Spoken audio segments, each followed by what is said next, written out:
A Christmas tree they've asked me to do. What can I say about talk radio?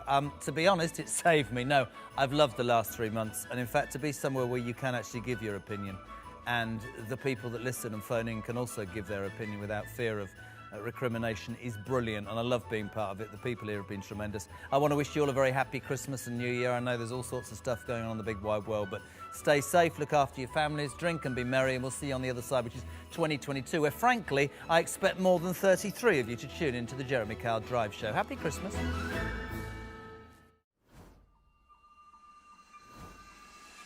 Offence archaeology on Twitter. Quite terrifying. Don't beg Jeff Bezos. Charge him, for God's sake. Have a day off. Use some common sense. People can say whatever they want.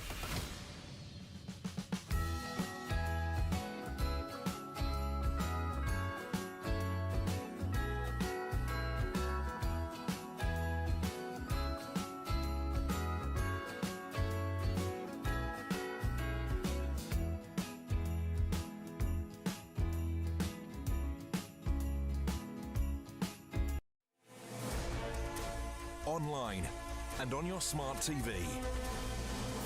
Talk Radio TV News. Live at 10, I'm Ines Rafai. New data reveals people with Omicron are up to 70% less likely to need hospital care. In Hennepin County, state of Minnesota, find the defendant guilty. An ex-police officer is found guilty of manslaughter after the fatal shooting of a black man in America. And Prince Harry and Meghan Markle released the first picture of their daughter. People with Omicron are up to 70% less likely to need hospital care compared with other variants. A report revealed it causes less severe symptoms, but can be more transmissible than Delta. The Health Secretary said the data is promising, but these shoppers said they'll still take extra care. I think if people are taking precautions, we're wearing our masks all the time, even out on the street, as long as we do that, we'll be fine. It's probably a good thing because then hopefully we'll get herd immunity. It started to plateau, which is a lot better because I think it means that we've reached a peak and it's going to come down after that. Meanwhile, nightclubs in Scotland will close after Boxing Day due to concerns over the Omicron variant. A new law will force clubs to shut rather than try and enforce social distancing rules. And if we err on the side of too much caution and things work out better than we'd hoped, we can lift these restrictions earlier. But if we err on the other side, we actually do a lot more damage. An ex-police officer in the US has been found guilty of manslaughter. Kimberly Potter shot dead black motorist Dante Wright and claimed she mistakenly drew her gun instead of a taser. The jury came to a guilty verdict after 27 hours of deliberation. And Meghan and Harry have released the first picture of their daughter. Archie and baby Lilibet featured on a Christmas card shared by the couple. That's all of your live news on Talk Radio TV. Offence archaeology on Twitter. Quite terrifying. Don't beg Jeff Bezos. Charge him, for God's sake. Have a day off. Talk Radio. Standing up, speaking out. Richard Tice. Powered by debate. Take a chance with the Tice Man. Richard Tice. A man of impeccable pedigree. Richard Tice. Talk Radio. Welcome and good evening to Tice Talk. It is 10 o'clock, just after 10 o'clock. It's Thursday, the 23rd of December, and I'm standing in for the second night for James Well. Once again, a great honour and another extraordinary day it has been in terms of emerging data to do with the Omicron variant, and generally it's been very good news, as I talked about yesterday, as Kevin talked about earlier. And all of this good news, you're thinking, why do we have so much scaremongering? Who's going to be held accountable for the wrong modelling, the wrong forecasts, the woeful projections? Who's going to be held accountable for the failure to accelerate the purchase and use of antiviral COVID treatments that will help see us out of this crisis? So my question is, should they be fired? Should they be sacked? How many chances can we give the likes of Professor Neil Ferguson? I'm going to be talking channel migration. I'm going to be talking about the TV treats we can expect over the Christmas period. It's a full-on show. We've got some great guests, but I want your input, your views, your thoughts. Do you think people should be fired for these continuing wrong forecasts? Call me, tweet me, text me, 0344 499 1000. Text 87222 with the word talk, or of course, tweet me at Talk Radio. I'll read them out, keep them clean, even at this time of the night. And of course, you can watch us, download the app, Talk Radio TV, the website, YouTube, Apple TV, a whole raft of different ways to watch. You're listening to Tice Talk here on Talk Radio. Talk Radio. A pig in a blanket of common sense. Listen on the app. And watch it live on your smart TV. It's a common sense Christmas on Talk Radio. Ah, my dear friends, thank you. Listen, this is a Christmas message in front of a Christmas tree they've asked me to do. What can I say about Talk Radio? To be honest, it saved me. No, I've loved the last 3 months. And in fact, to be somewhere where you can actually give your opinion and the people that listen and phone in can also give their opinion without fear of recrimination is brilliant, and I love being part of it. The people here have been tremendous. I want to wish you all a very happy Christmas and New Year. I know there's all sorts of stuff going on in the big wide world, but stay safe, look after your families, drink and be merry, and we'll see you on the other side, which is 2022, where frankly I expect more than 33 of you to tune into the Jeremy Kyle Drive Show. Happy Christmas.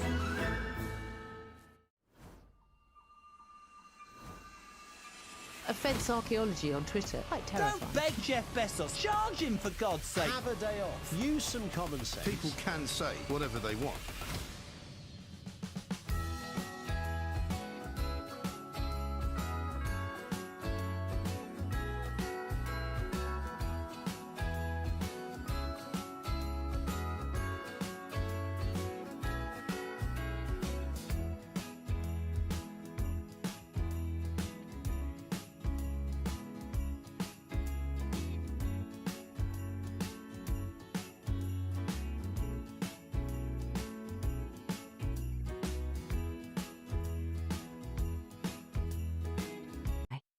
Talk Radio, the secret Santa of common sense. Listen on the app. Watch it live on your smart TV. It's a common sense Christmas on Talk Radio.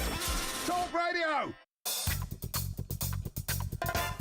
Welcome to Tice Talk. It is Thursday the 23rd of December. Just 2 days to Christmas. I want to hear from you with your thoughts. What are your sort of hopes for Christmas? How are you going to avoid the cooking disasters?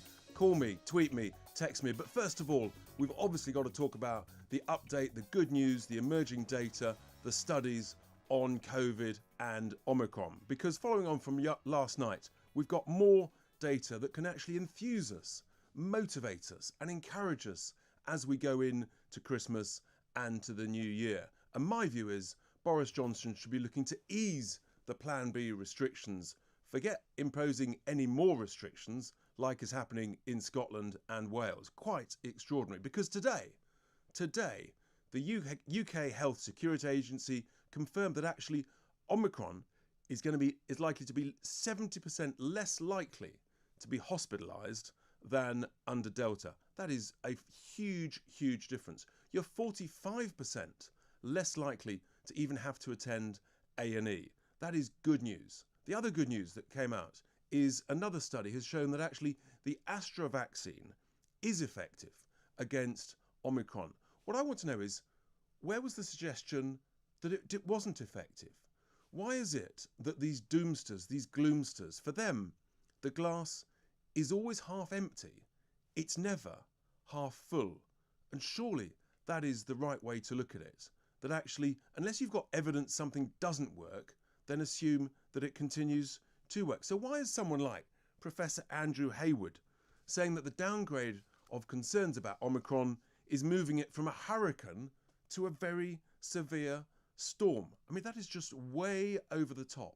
It's just designed to terrify and to scare half the nation and infuriate the other half of the nation. And where are the ministers today talking up the good news, the encouraging news, the positive news? Completely silent. Without Christmas shopping, I think they've got more important things to do. So yes, cases were up today, in a sense, as we expected, about 119,000.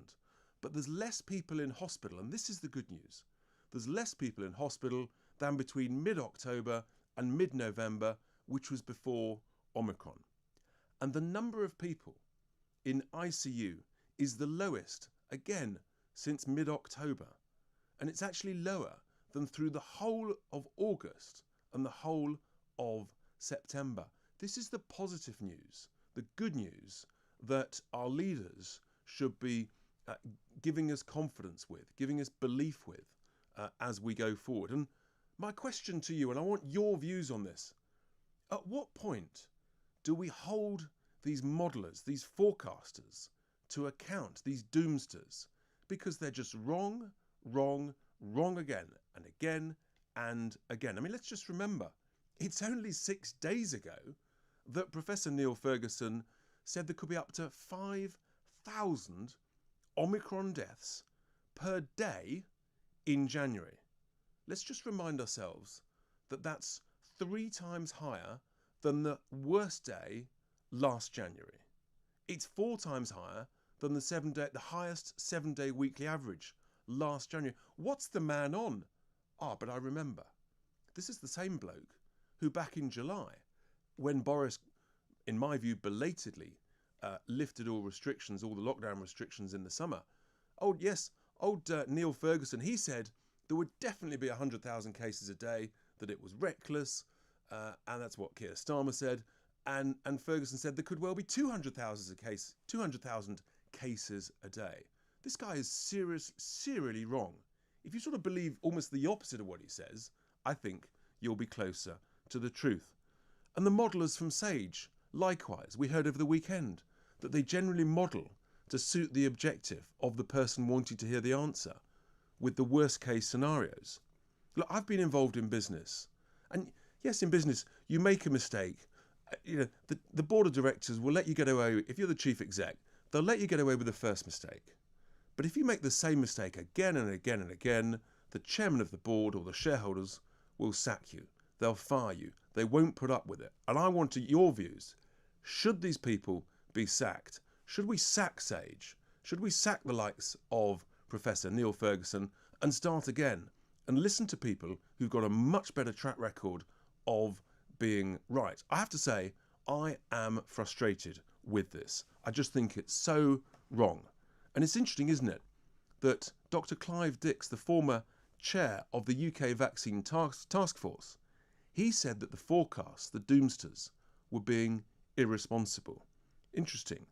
It's almost as though they were sort of fueling fears of the NHS being overwhelmed, and that's what caused the government to panic, and indeed much of the population. Why do we listen to these people? I just don't know. And then you get Sadiq Khan with his declaration of the emergency, and yet it turns out today, more good news, well, more important news. Some 31% of people in London with COVID, it turns out they got COVID having been in hospital for at least 7 days. So they didn't go in with COVID, they got COVID in hospital. Interesting, in Wales, Mark Drakeford, he's actually been accused by a very senior, experienced statistician of lying by saying that Omicron is as severe as Delta. So, this really is ramping up. And my view is that Boris Johnson should now use this positive news, and straight after Christmas, he should be getting rid of the Plan B restrictions that have so concerned people, so terrified people. And again, there's other experts who are now questioning what's gone on. Professor François Balloux from UCL in London, he's saying again that the apocalyptic scenarios are completely wrong. And then Clive Dix again, not only is he saying about the scenarios being wrong, but also he says actually the quality of the NHS data is not good enough relative to other countries. We should be hearing exactly what is the percentage in hospital with Omicron. What's the comorbidity status of people who are dying with COVID or in hospital with COVID? There's other data that should be published, that other countries are publishing, for example, those who need oxygen. And it would make a huge positive difference to public confidence. And, I just think these people now, we've had enough of them. And frankly, we should use the new year to have a clear out, to say thanks, but no thanks. We've listened to you for too long. We'll bring in some people who've got a better track record. Well, I want your views. 0344 499 1000. Tweet me, text me. What do you think?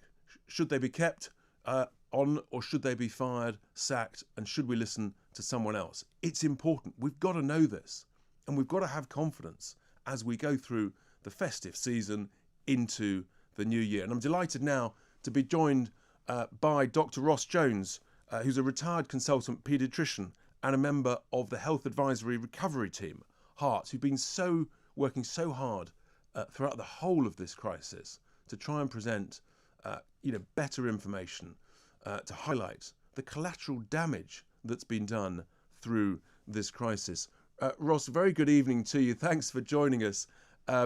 Good to see you. I know you've been working so hard this year, and in particular, I know you've been fighting so hard for the rights of children who've been so disadvantaged through this crisis. What's your views on what looks like a massive overreaction to the Omicron forecasts? And in a sense, what would you like to hear from the Prime Minister, from Sajid Javid, about absolutely guaranteeing, given this news, that schools will reopen and, frankly, that children should be getting rid of masks and the like?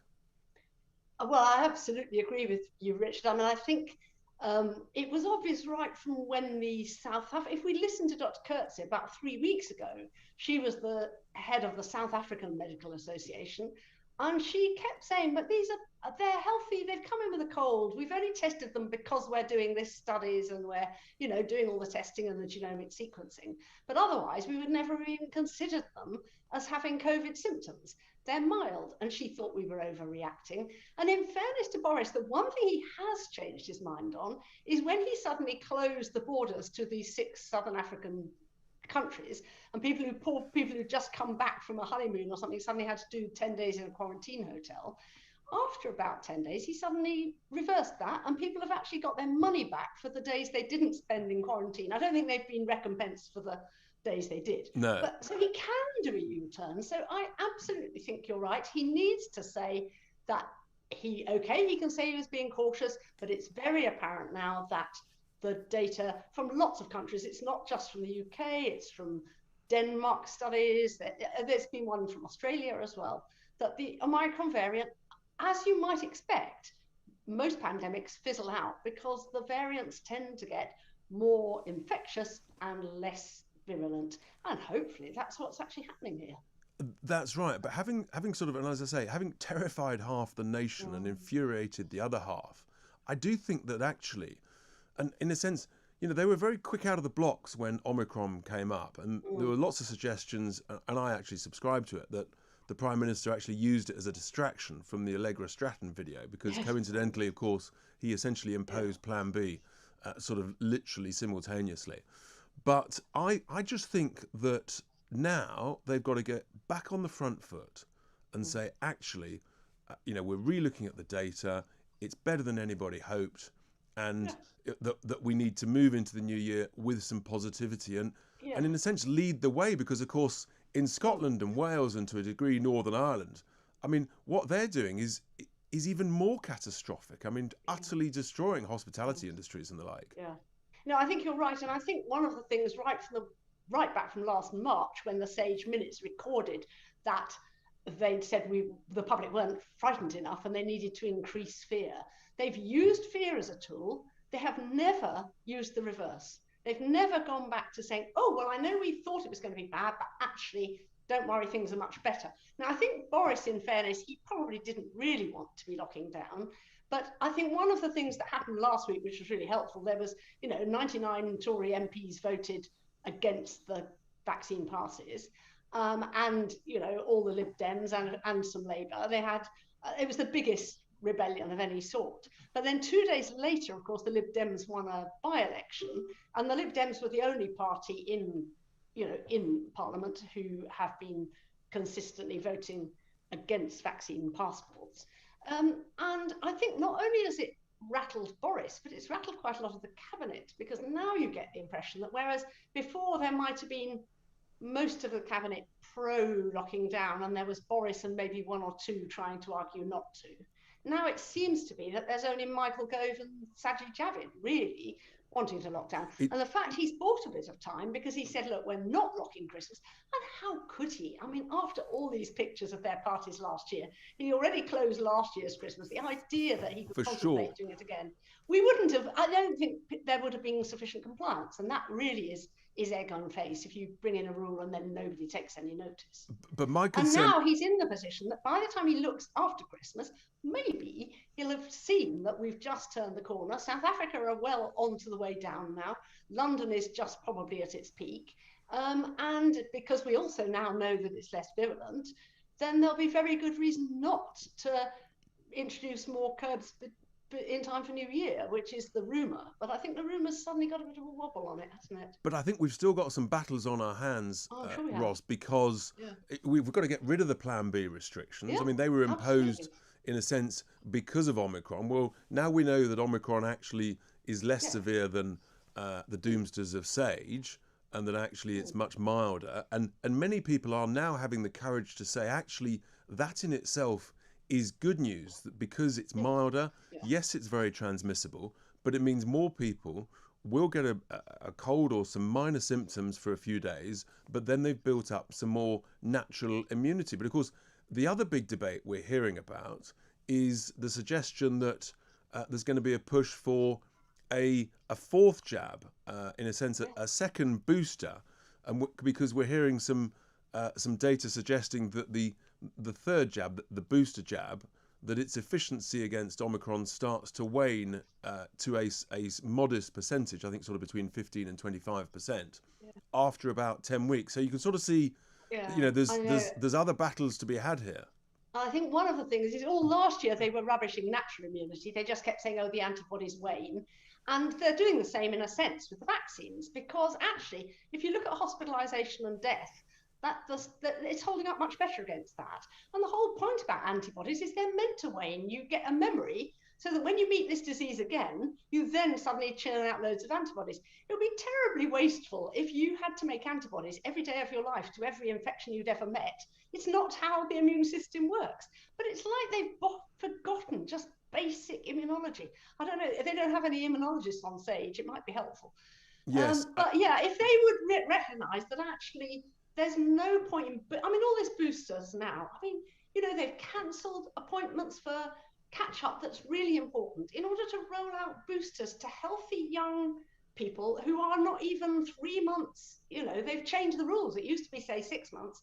And then for the younger ones, they hadn't reached 6 months. So they said, oh, let's boost you after 3. Now that, to my mind, is actually part of building up the fear factor, isn't it? If you have people queuing in outside booster sessions, oh, I must get in. What if I don't get my booster in time for, that's, again, fear-mongering. We don't need boosters if we're looking at proper immunity. Do a T-cell test. You've got these lateral, little Ellie spot tests. You could do a test for everybody before they had a booster. You'd find that most of them don't need a booster at all. Because you've got antibodies. But look, they've gone down you've got the memory. You haven't got the antibodies. No, that's the point. They measure the antibodies, which are the quick, easy thing to measure. Yes.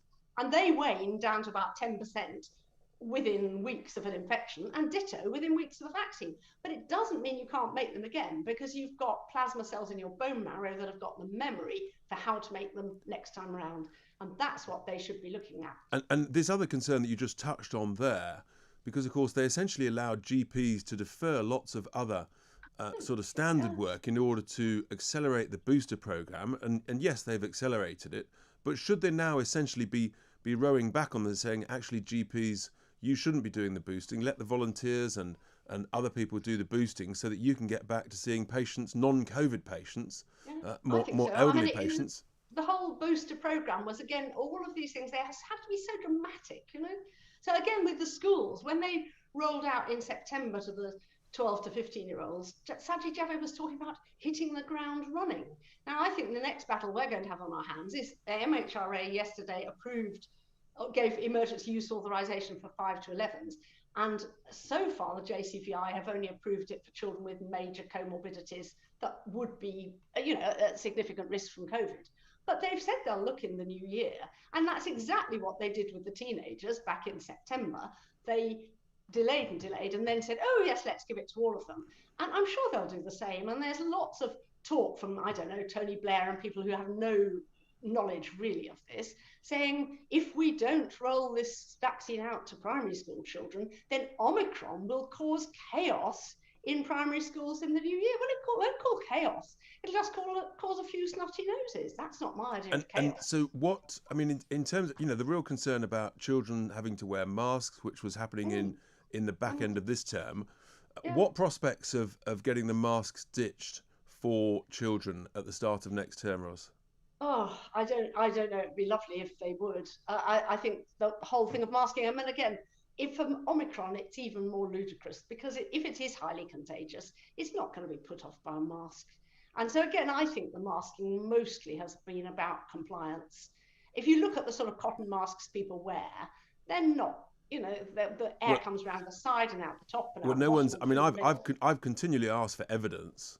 If there was evidence, there's very poor evidence. Yeah, I've continually asked for good evidence. Proper randomised trial evidence. Yeah. And I've never seen it, but if it is out there, maybe someone's got it. They need to bring it forward. But otherwise, and they've certainly done no trials in schools, which if they could well have done. Exactly, they could well have done. 6 months ago. And it feels to me almost negligent, actually, that they haven't done, because they become like an instrument of fear.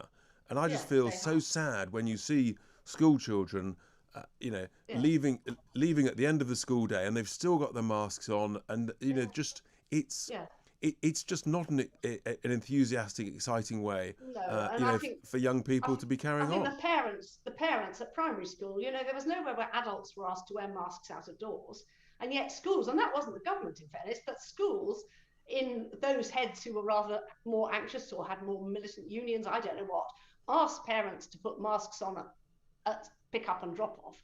And what's that tell a 5-year-old, a 6-year-old coming out of school at the end of the day to this sea of masks? You can't recognise people. It tells you that you're contagious and dangerous to your parents or to your friends' parents or your friends' parents to you. It's a very, very unhelpful message. Well, it creates a sense of tension and anxiety. And I mean, you must know that the impact on children's mental health with all of that. It must sort of. I sort of feel that it must bring them in on themselves and reduce their appetite, their enthusiasm to go out and play and laugh and sing and shout and all of that. Oh, we've seen lots of teenagers who are talking about this, saying how the day the masks come in, you just go and none of your friends are chatting. It's that whole atmosphere and even in the playground. And children with hearing impairment are just cut off completely because they can then no longer understand anything anybody says at all. Any learning difficulty, and toddlers, trying to learn speech when you can't watch people's facial expression completely, mouth moving and so on. There's going to be significant developmental delay in. Completely. Well, I'm going to be asking my listeners and viewers this evening, what they're understanding if they've got children at school. Give us a call with what your views are, or what you are hearing about how term is going to start again in the new year, and what pressure the parents can put on, because I just think it's parental pressure is so important, isn't it? Yeah, absolutely. I'm sure lots of the parents, the trouble is they've all become frightened as well. So if they'd really just said, come on, we're not doing this, then a lot of the head teachers would have backed down very quickly. But unfortunately, parents are often more frightened of the head teacher.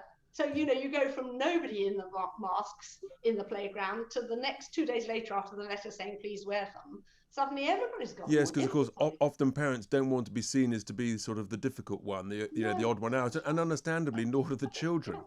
And so you end up with this sort of just a complete vicious circle of compliance with something which makes no sense whatsoever.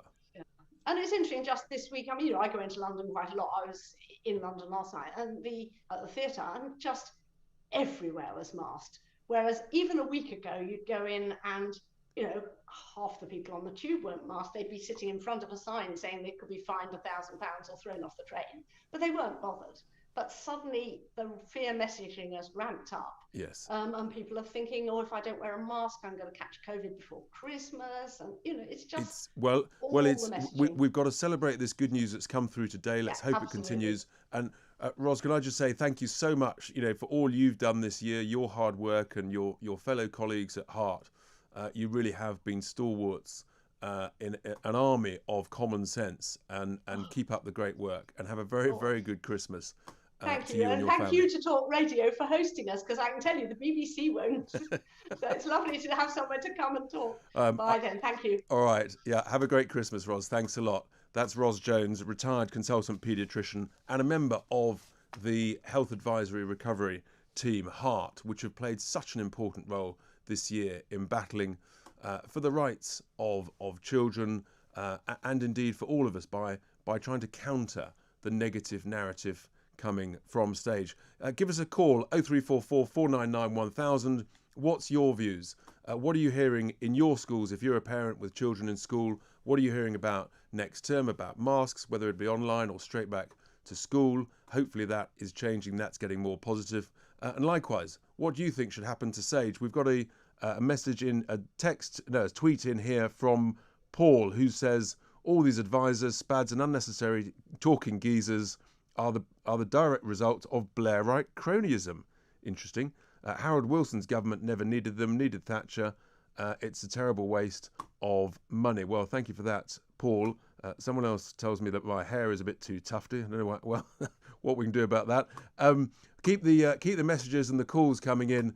Thanks to Ros Jones there for her thoughts on the Omicron data, the news coming through. Coming up, we're going to be talking to Professor Paul Liddle from University of Southampton about the antiviral treatments, the trials, what's going on, what we can expect in the new year. Don't go anywhere. It's Tice Talk here on Talk Radio. Talk Radio.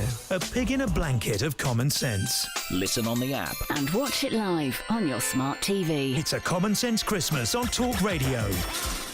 Ah, my dear friends, thank you. Listen, this is a Christmas message in front of a Christmas tree they've asked me to do. What can I say about Talk Radio?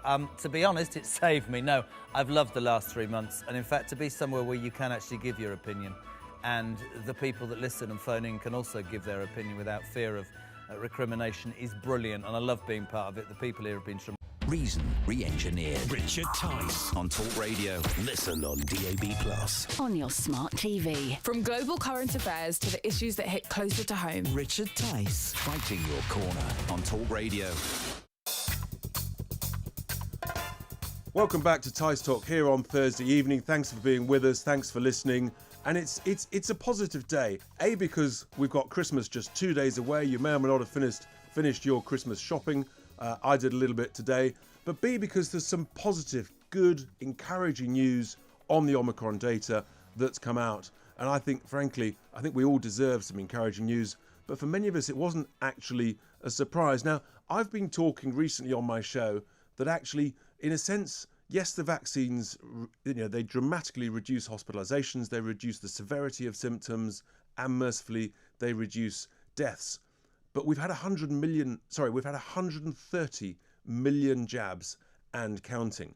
And it was almost exactly a year ago that the headline in the newspapers was 15 million jabs to freedom. So I think what we're learning is that if we're going to have more variants, and we should probably expect them, then in a sense, vaccines do one part of the job, but they don't actually end this crisis. And that's why I've been talking about the importance of the emerging treatments that have been coming forward. There have been a number of new drugs and repurposed drugs that have come forward, producing some really good trial results and starting to be approved, the likes of Ronapreve and Molnupiravir, and just recently from Pfizer, a new drug called Paxlovid, which I believe has been approved by the American regulator, the FDA, has been approved in Europe by the European Medicines Agency, and I'm hoping beyond hope that our own regulator, the MHRA, will approve that as soon as possible, because these treatments are actually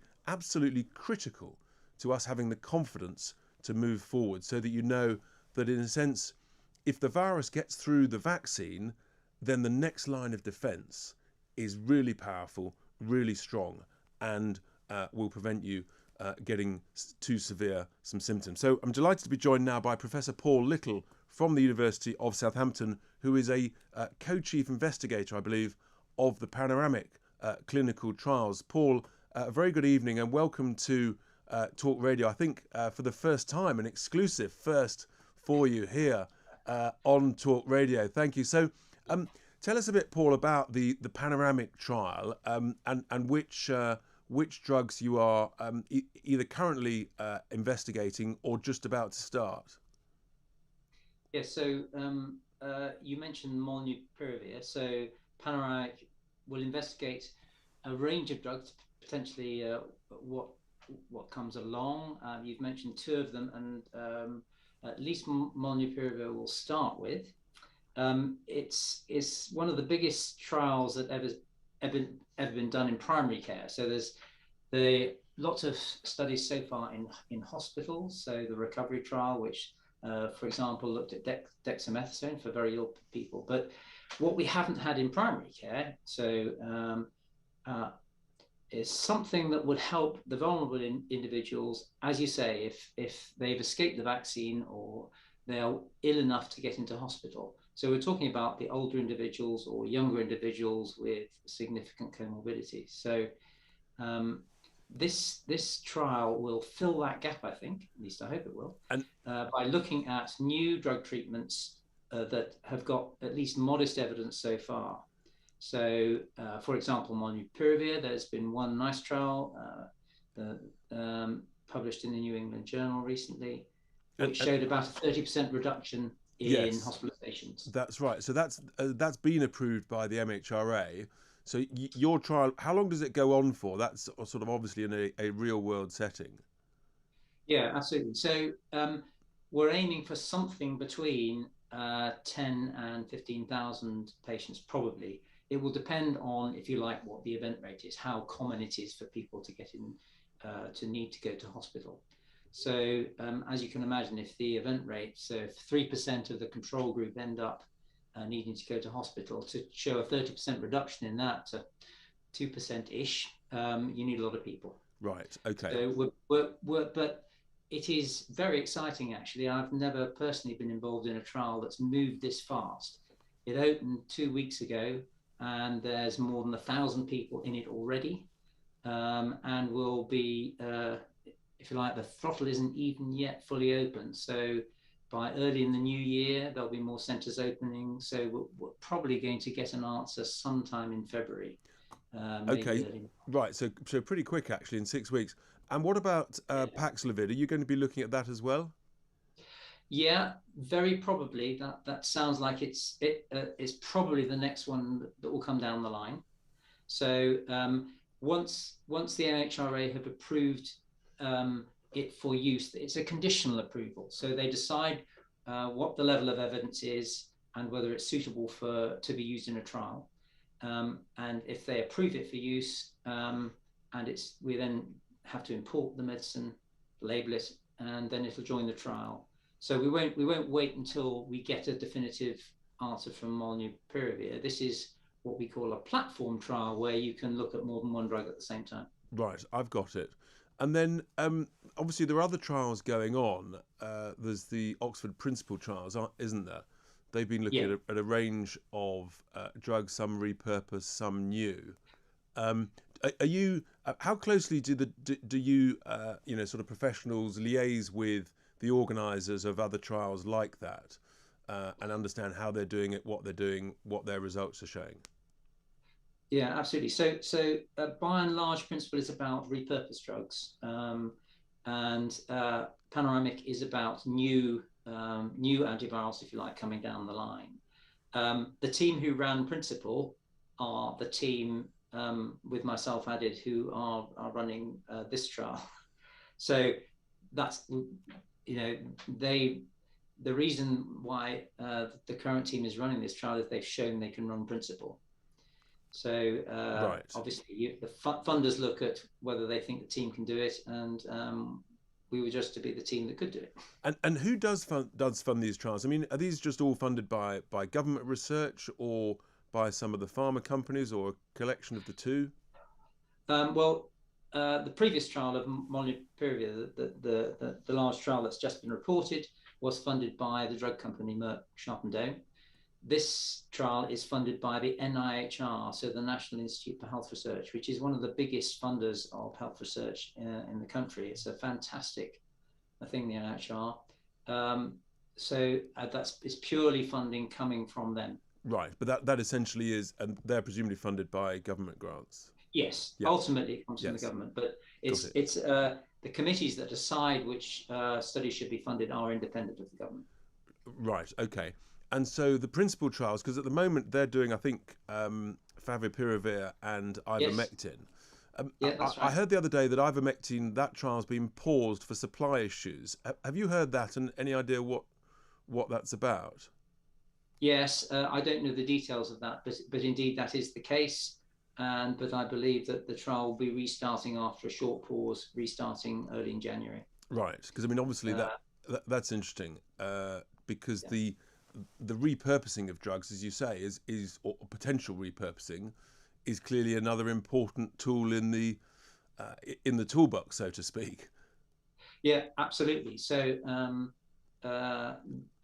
Principal found that actually budesonide, a very simple inhaled steroid, shortened the recovery time for people with COVID.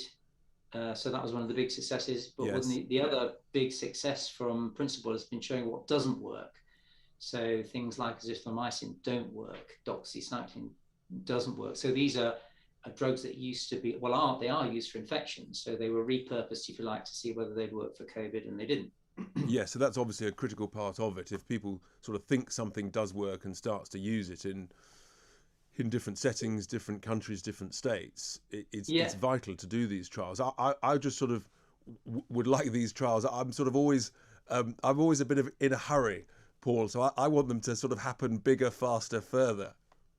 Me too. But the panoramic trial is off to a flying start. I mean, it's testament to the fantastic infrastructure that's been set up around it. Really amazing. So yeah, we want a result very rapidly. We should, as I say, if recruitment goes as we hope, then we should get a result sometime in February with a bit of luck. That's fantastic. Well, what we'd love to do, Paul, is to get you back, maybe if you're allowed to, sort of halfway through the trial or towards the end of it, to give us an update on how it's going, because I just feel it's really important in the same way that we all know the names of the vaccines we had. It feels to me that actually, as the treatments get approved, we should all start to learn the names of the treatments, because in a sense, they're going to become so important. Just finally, Paul, why do they make their names so impossible to remember and pronounce? I mean, I agree, and a lot of them sound similar. So you have molnupiravir and then favipiravir, and see, I'm stumbling over the words already. So yeah, they're a bit daft, really. I don't know who dreams. Why can't we just have Romy, Remy, and Favi? I mean, surely that'd be make them sound like footballers, and we'd all remember them much more. I agree. Common sense, Richard. Fantastic. Paul, thank you so much for joining us here on Talk Radio, sharing those thoughts on the progress of the trials, the panoramic trial on some of the new drugs that are coming through. In particular, they're focusing on molnupiravir, and I really do think that this is a critical part of the way out of COVID. I think the government is massively underselling this. They're not talking enough about it. It really should be up there, front and centre, as we move out, particularly as hopefully we get over the Omicron variant. Keep the text coming in and keep the calls coming in. We've got one here. We've got who says, this is from Peter. He says, I'm a 56-year-old man with ongoing immunity problems, spleen effectively removed. I feel this has been too much spent over a year shielding, and this further panic over Omicron feels unwarranted now, and it makes him feel so disconnected. Well, Peter, I hope that you're able to have a better Christmas and New Year. Interesting question from Paul in South Wales. Are any of these trials checking vitamin D levels? We'll try and get an answer to that, Paul. I'll see if we can get back to Paul Little and get an answer to that. Interesting point here from Jacqueline, who says, my daughter refused to wear the mask when dropping off her children. She doesn't wear a mask. I tell her grandson, who's 4, that wearing a mask, she uses the word stupid, but it was sort of our secret. I agree, Jacqueline, it's wrong to put fear into children. I just think that is so negative. There's another tweet here from John who says, Why is there not a definitive answer to masks from the government? And it's a really good point. You know, they fund these trials into the drugs.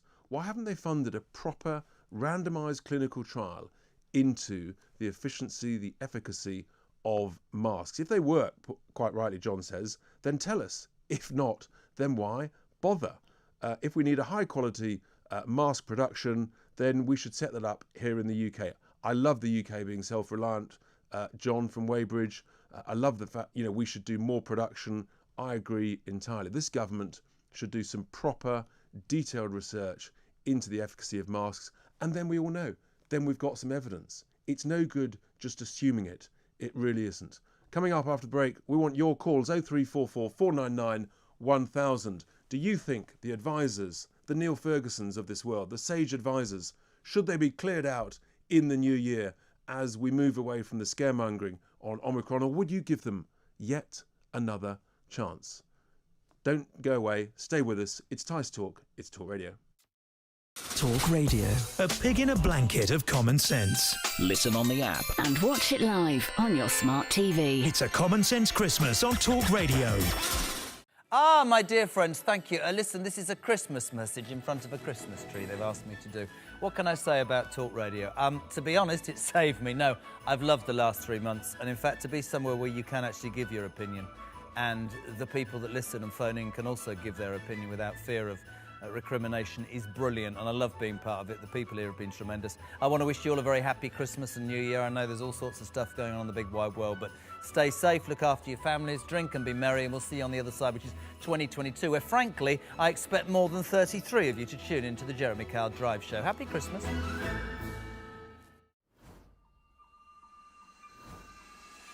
Offence archaeology on Twitter. Quite terrifying. Don't beg Jeff Bezos. Charge him, for God's sake. Have a day off. Use some common sense. People can say whatever they want.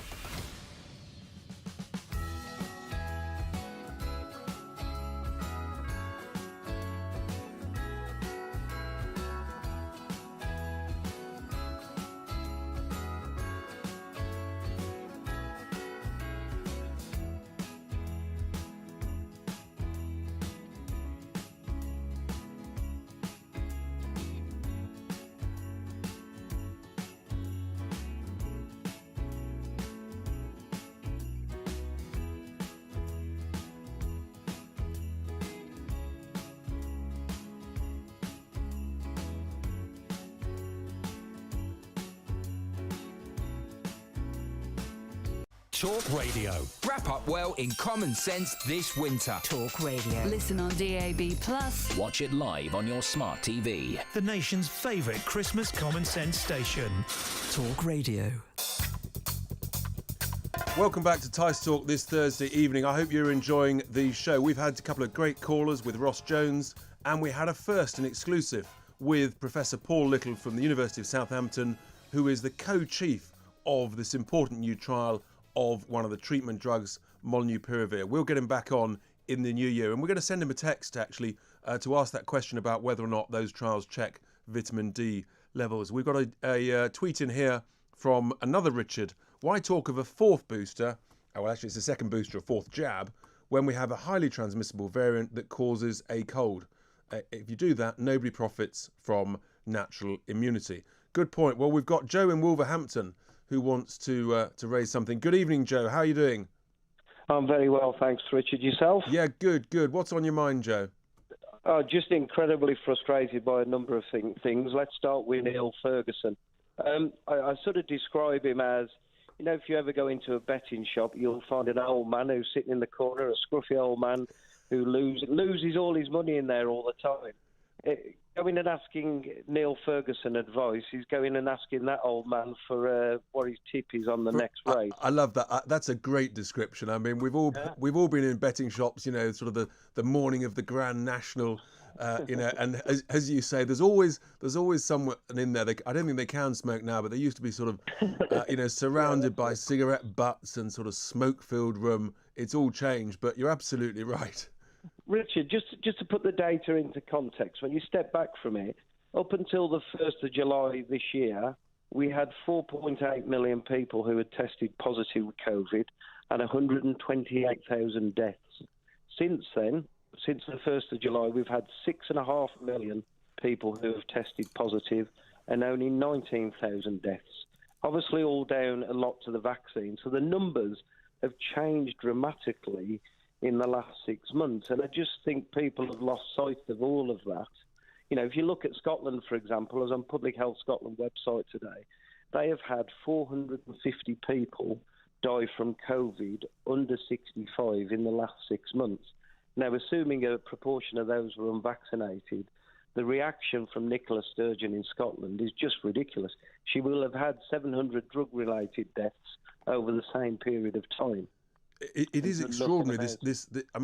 The complete manic, almost like a control freak obsession of Nicola Sturgeon in Scotland, imposing more restrictions. Now she's shutting nightclubs, completely ignoring the positive data of yesterday and today. It's extraordinary. And then, of course, what happens, isn't it, Joe? She then asks the Westminster for yet more money. But, when actually, as you say, the real crisis in Scotland, it's not COVID. It's the fact that I think it's Glasgow is the highest. It's the worst city in the whole of Europe in terms of drug deaths. Mm-hmm. I think Rishi should call her bluff, actually. And if he offered her a sort of watered-down furlough scheme of, say, 50% pay rather than 80% pay, I think she'd grab it and shut the whole of Scotland down, and it would be good to see how the population then rise up against her. Yeah, it's a really finely balanced one, that, because you know what she'll do if she didn't get the money. Then she'll say, "Oh, this is England, this is Westminster. We need independence." She'll just use it as another stick to whack the whole independence debate. Just on the data, though, on the 19,000 deaths, I'm sure if somebody looked at that and said, well, a certain percentage will have been unvaccinated, if you found 1,000 or 2,000 retired clinicians around the country and gave them the health records of the other, say, 10,000 who had died, and just asked them a simple question, to look through the medical records and to ask the question, do you think, based on the comorbidities this individual had, would they have likely to have died within the next year, in the next 1 to 2 years, or greater than 2 years? Because I'm just a bit worried that we've locked down our country to protect, and look, nobody wants to see anybody die, but to protect some very vulnerable people that were coming to the end of their lives anyway. It is extraordinary, because the truth is, I mean, the NHS has got armies of analysts and data collectors. I hear that in a sense they collect too much data and too much of it sits on the shelves. They've got this data, Joe. The reality is, though, they just don't give it to us. And you get that quality of data and that sort of data I referred to earlier in the show elsewhere in the world. And I just think it's not good enough. And it's almost as though they've got something to hide. Joe, that's any final thought, Joe, before I move on to the next call? Just I think the government are scared to share that data, because that piece in Scotland, if Nicola Sturgeon went on the television and said less than 500 people have died from COVID under 65 in the last 6 months, do you think she would be able to stop any New Year's Eve parties in Scotland? Yeah, well, exactly. And I just think it's the lack of transparency, it's the lack of honesty. And then the people lose confidence in their elected politicians. And, we've seen the impact with Boris Johnson. That's just not a healthy place for any country to be in, whatever your political view. Joe, thank you very much for that. Just one final point. Went round the supermarkets today. Shelves are all full up. No problem getting pigs in blankets, turkeys, everything. So everything's fine. You've made my night so far with that good news. Isn't it funny how lots of people told us that there wouldn't be any turkeys, there wouldn't be any pigs in blankets, all the shelves would be empty. Funny, the supermarkets have done a brilliant job, the suppliers, all the workers. Actually, great British private sector enterprise has made it happen. Joe, thank you very much. Have a great Christmas. Leon in Canterbury, how are you doing? Oh, hello, Richard. Sorry, it's Leo, not Leon. Leo, sorry, right. That's right. How are you? You all right? Yeah, I'm good. What's going on in Canterbury? Oh, well, having walked down the high street for the past few weeks, you wouldn't think nothing much has changed. Well, initially when Omicron first came onto the scene, I detected a noticeable decrease in activity in the pubs and the coffee shops. But over the past week, nothing has happened. But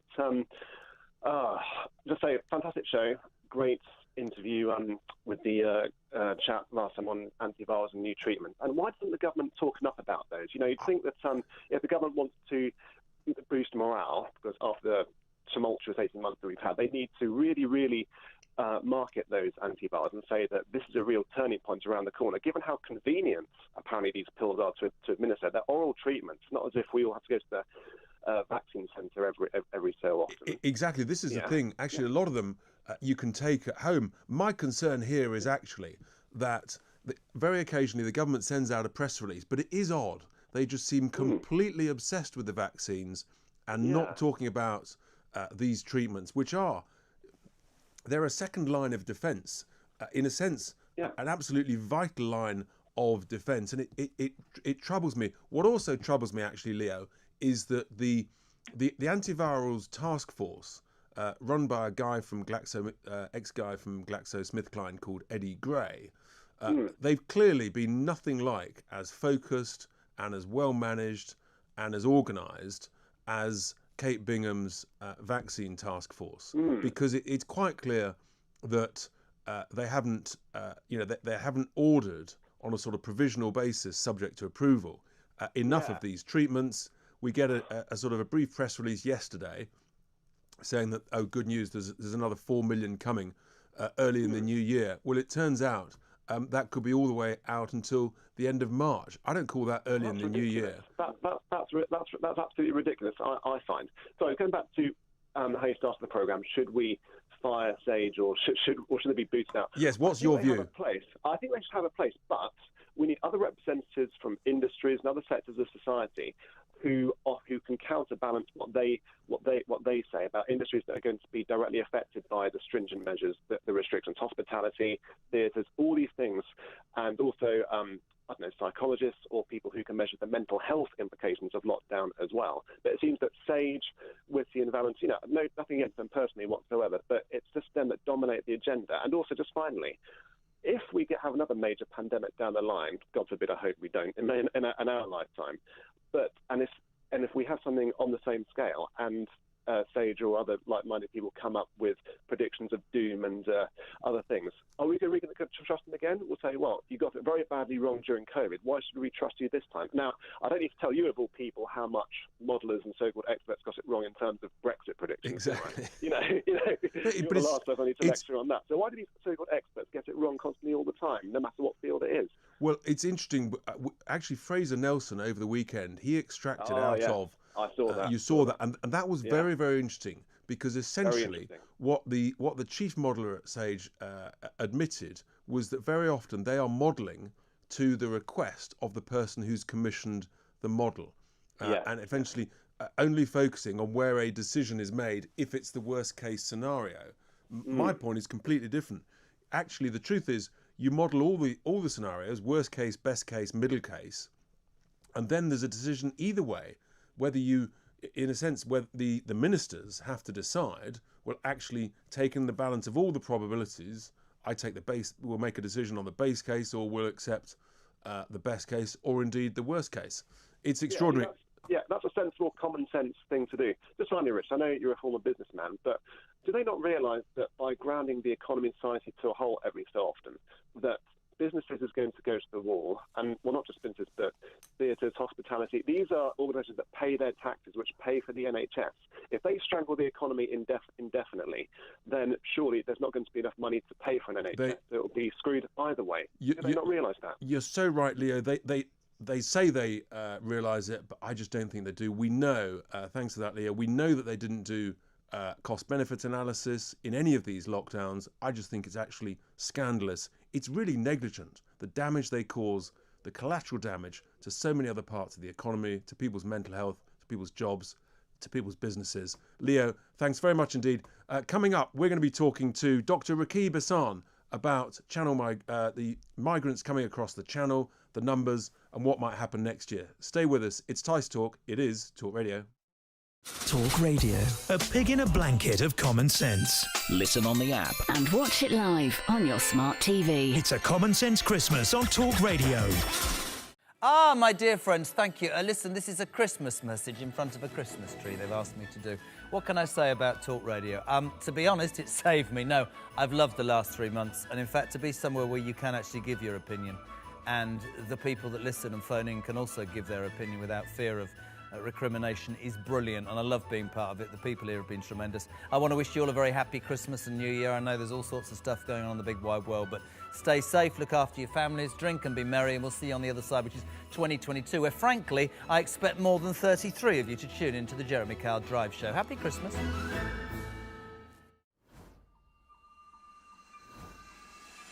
Offence archaeology on Twitter. Quite terrifying. Don't beg Jeff Bezos. Charge him, for God's sake. Have a day off. Use some common sense. People can say whatever they want.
Talk Radio. Standing up, speaking out. Richard Tice. Powered by debate. Take a chance with the Tice Man. Richard Tice. A man of impeccable pedigree. Richard Tice. Talk Radio. Welcome back to Tice Talk here on Thursday evening. It's just gone 11 o'clock. We're into the second hour. We've been talking about the good news about the Omicron variant that's come out.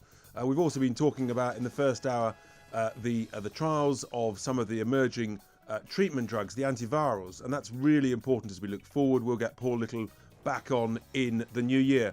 But now we need to go to another story that's been filling the news throughout the whole of 2021, and I've got real concerns will continue in a very bad direction, a really dangerous direction for everybody. in 2022. And that's the subject, of course, of the illegal migrant crossings over the English Channel, where the numbers this year, we're approaching 30,000 crossings this year that we know about.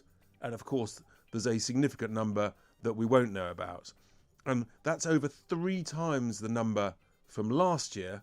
And it's, I think, about 12 or 14 times the number from 2 years ago. So these numbers are growing, and we need to know there's still really no proper solution. We hear about the Conservative government talk about how it's all going to be solved with the Nationality and Borders Bill. I don't believe a word of it. I think that's all smoke and mirrors. I think it's taking too long. I want to hear from you, 0344 499 1000, on your thoughts on the Channel migrant crisis. When are you hopeful it'll stop next year? Do you trust this Tory government? Ring me, tweet me, text me. I want to get your views. But I'm delighted now to be joined by Dr. Rakib Ehsan from the Henry Jackson Society, who's been very close to this whole subject for a very long time, really understands it. Rakib, a very good evening to you. Thanks for being with us here on Tice Talk. So, I mean, the numbers, the growth in numbers, we all know them. They're absolutely huge. And in a sense, Priti Patel, she's brilliant at talking the talk, and she always expresses outrage and that she's going to get on top of it, and she appoints global, sort of channel threat commanders, and, they do sort of trials of being able to turn the boats back. But the truth is nothing changes, and the numbers grow and grow, it seems to me. And now we've got this situation where actually, even though we're essentially approaching the middle of winter, with all the cold, the bad weather, actually the numbers keep coming. The moment there's a vaguely calm day, even in the depths of winter, you're looking at hundreds and hundreds coming across. I mean, how does this stop? What needs to be done to stop this, Rakib? And have you got any confidence in this Nationality and Borders Bill? Well, firstly, I'd make the point, Richard, you've correctly said that the numbers have risen considerably. And I feel that the UK government, when it comes to discussing border security, there's a fundamental gap between the rhetoric and the reality. And the reality of the matter is that the numbers have risen considerably in the last couple of years. Just from last year, more than 3 times over. I think that the government needs to engage more constructively with France. People may not like to hear this, but much of this rests on some kind of agreement with France. And I think, Richard, you'll be aware of the Dublin 3 EU regulation. I think that that's something that when we were having those negotiations with the EU, and France as a member state, EU member state, were heavily involved in those negotiations as well, there needed to be some kind of renegotiation of the Dublin 3 regulation, which essentially allowed people to be returned to a member state that they've previously travelled within on their way to the UK. So I think that the UK government, it needs to adopt a more a mature approach in terms of international diplomacy, especially with France. And I think that in terms of the Nationality and Borders Bill, that would go some way towards tightening our asylum system, perhaps.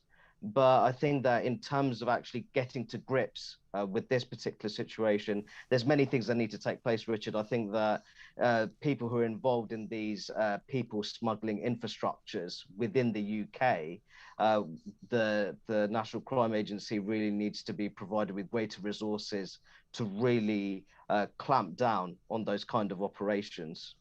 But in terms of the Nationality Borders Bill, which seems to be taking forever to go through Parliament, it's interesting, isn't it? They can pass regulations on COVID within literally a matter of hours in Parliament, but they can't, this matter of national security, it's in a sense having control and knowing who's coming in and who's leaving the country. It seems to take 6, 9, 12 months. And I can see that it will make almost no difference whatsoever. It seems to me the only thing that it really allows the government to do is to essentially take the people making those very dangerous crossings to an offshore processing centre. But there's no suggestion that we've got an offshore processing centre lined up, that we've identified an island or a country to do that with. There's been a few rumours, but nothing concrete. I think we're going to get to a situation, Rakib, where actually that borders bill, it may get passed second half of next year and nothing changes, by which time, I mean, what are your predictions about the numbers that are going to come across in the interim? Well, I think that in terms that the numbers already are very worrying. I think that the government, looking at asylum policy in particular, Richard, we have a broken asylum system, and many of the problems they've been allowed to fester under Conservative-led rule. That's the reality of it. And looking at the Nationality and Borders Bill, there will be many people, especially traditional Conservative voters, who may share your view that they feel that the bill, if it was to be passed, it might not actually solve much, especially when it comes to addressing the illegal channel crossings. And I think more broadly that the government will have very serious problems in terms of people being concerned over the impact from a social cohesion perspective. I think it's really interesting that some of the greatest opposition to the illegal channel crossings are within established immigrant communities, because they include people who, they followed the correct procedures, they went through rigorous assessments before relocating to the UK. When they see these kind of illegal channel crossings taking place, Richard, we're talking about the numbers were, I think there was one day in November, it was 1,185 people. That's right. I mean, and it's in regularly, even now, it's regularly over 500. My concern is that come next March, we know that they're designing bigger, longer boats with bigger bows at the front, so they can go over the waves more easily, which means they can come across in slightly worse, more choppy conditions. The thing is, we could have another, I mean, these numbers could increase next year. We could be looking at 40, 50,000 next year, before and after the Borders Bill.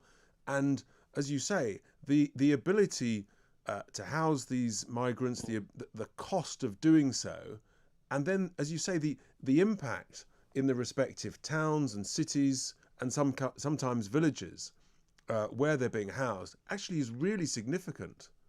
It really is. And I think the interesting point is when it comes to these migrants being rehomed, being provided with an accommodation, it's usually in the more deprived local authorities. That's something that isn't really discussed very much. You'll see that there's a great deal of support for liberal asylum policies, for example, in more Remain voting, middle-class areas. But then that support dwindles somewhat when when there's talk about actually relocating the people in those particular neighborhoods. So I think that there are many problems for the government. Conservative voters, immigration and asylum policy are very pressing concerns. So if there's not meaningful policy action, what I mean by that, if there's no clear sign that the numbers are going down, then people understandably have concerns from a public safety perspective as well. As I was saying, many of these people, they're not going through any kind of assessments in terms of previous criminal history, for example, in their country of origin. There's no assessments taking place in terms of their potential ability to integrate into mainstream social, economic and cultural life in the UK. And that definitely presents problems from an integration perspective. So if the Conservative government doesn't get a grip of the situation, then it's going to see its support be further reduced when it comes to the traditional voters. Well, I think people will be increasingly concerned. And we've just, whilst we've been talking here, Rakib, had a tweet in from Jenny, I think from Milton Keynes. She says, and this is actually quite right, there was an article in yesterday's Daily Mail where I think 3 pilots of the migrant boats had rulings overturned by judges as the Home Office couldn't prove that they intended to enter the UK illegally, even though those very pilots telephoned to be collected when they were halfway across. I mean, this is such basic stuff. It feels to me that there's an absolute mountain for the Home Office lawyers to climb, and I've just got no confidence whatsoever. I mean, let's remember the only way that Australia dealt with this was actually to prevent any boats landing in Australia. They did take them to offshore processing centres. So we've got 2 choices. We've either got to have a an offshore processing centre lined up, and there's no sign of that, or actually the occupants of the boats have got to be put into Border Force boats and taken back to Calais, taken back to Dunkirk. And the French have to understand that's going to happen. That way, you terminate the business model of the vile, hideous people smugglers that are making millions of pounds profits every week. Absolutely, and I think that there needs to be a discussion about the generous treatment. There's many voices on the left who, they offered the view that people who are taking on these crossings across the English Channel, that they're not treated very well in the UK, that they're treated very generously in the UK by and large. So I think we do have to reduce the incentives that make the UK an attractive place to take on that perilous journey. And I do feel that, we've seen, Richard, we've seen former heads of the UK Border Force suggest that national borders are an inconvenience. So perhaps if we have people leading the UK Border Force who genuinely believe in protecting our borders and ensuring that our borders are that they're rigorous and watertight, because ultimately that is at the core of the essence of a self-governing nation state, then we might actually make some headway. It's absolutely right, Ricky. But the reality is that the primary role of a government is to keep our citizens safe, to protect our borders, to know who's coming in, who's going out, and we can't even remove the pilots of these boats. We can't even remove failed asylum seekers. We saw that from the Liverpool bomber. We've seen it previously. Absolutely. From the murder in Reading, the Fulham bomber, all of them failed asylum seekers that the Home Office had completely failed to return. Rakib, thank you so much for that, for your thoughts. We'll be talking again. There's no question that at the moment, I see nothing in this government that they're going to change anything whatsoever. Keep those calls coming in, 0344 499 1000.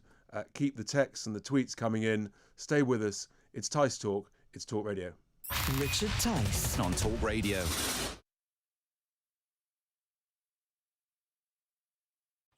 Talk Radio. A pig in a blanket of common sense. Listen on the app. And watch it live on your smart TV. It's a common sense Christmas on Talk Radio. Ah, my dear friends, thank you. Listen, this is a Christmas message in front of a Christmas tree they've asked me to do. What can I say about Talk Radio?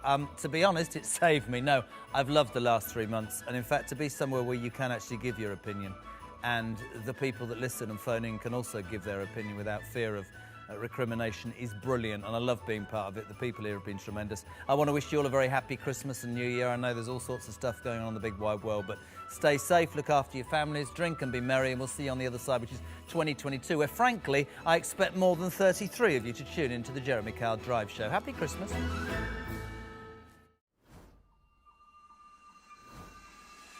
Offence archaeology on Twitter. Quite terrifying. Don't beg Jeff Bezos. Charge him, for God's sake. Have a day off. Use some common sense. People can say whatever they want.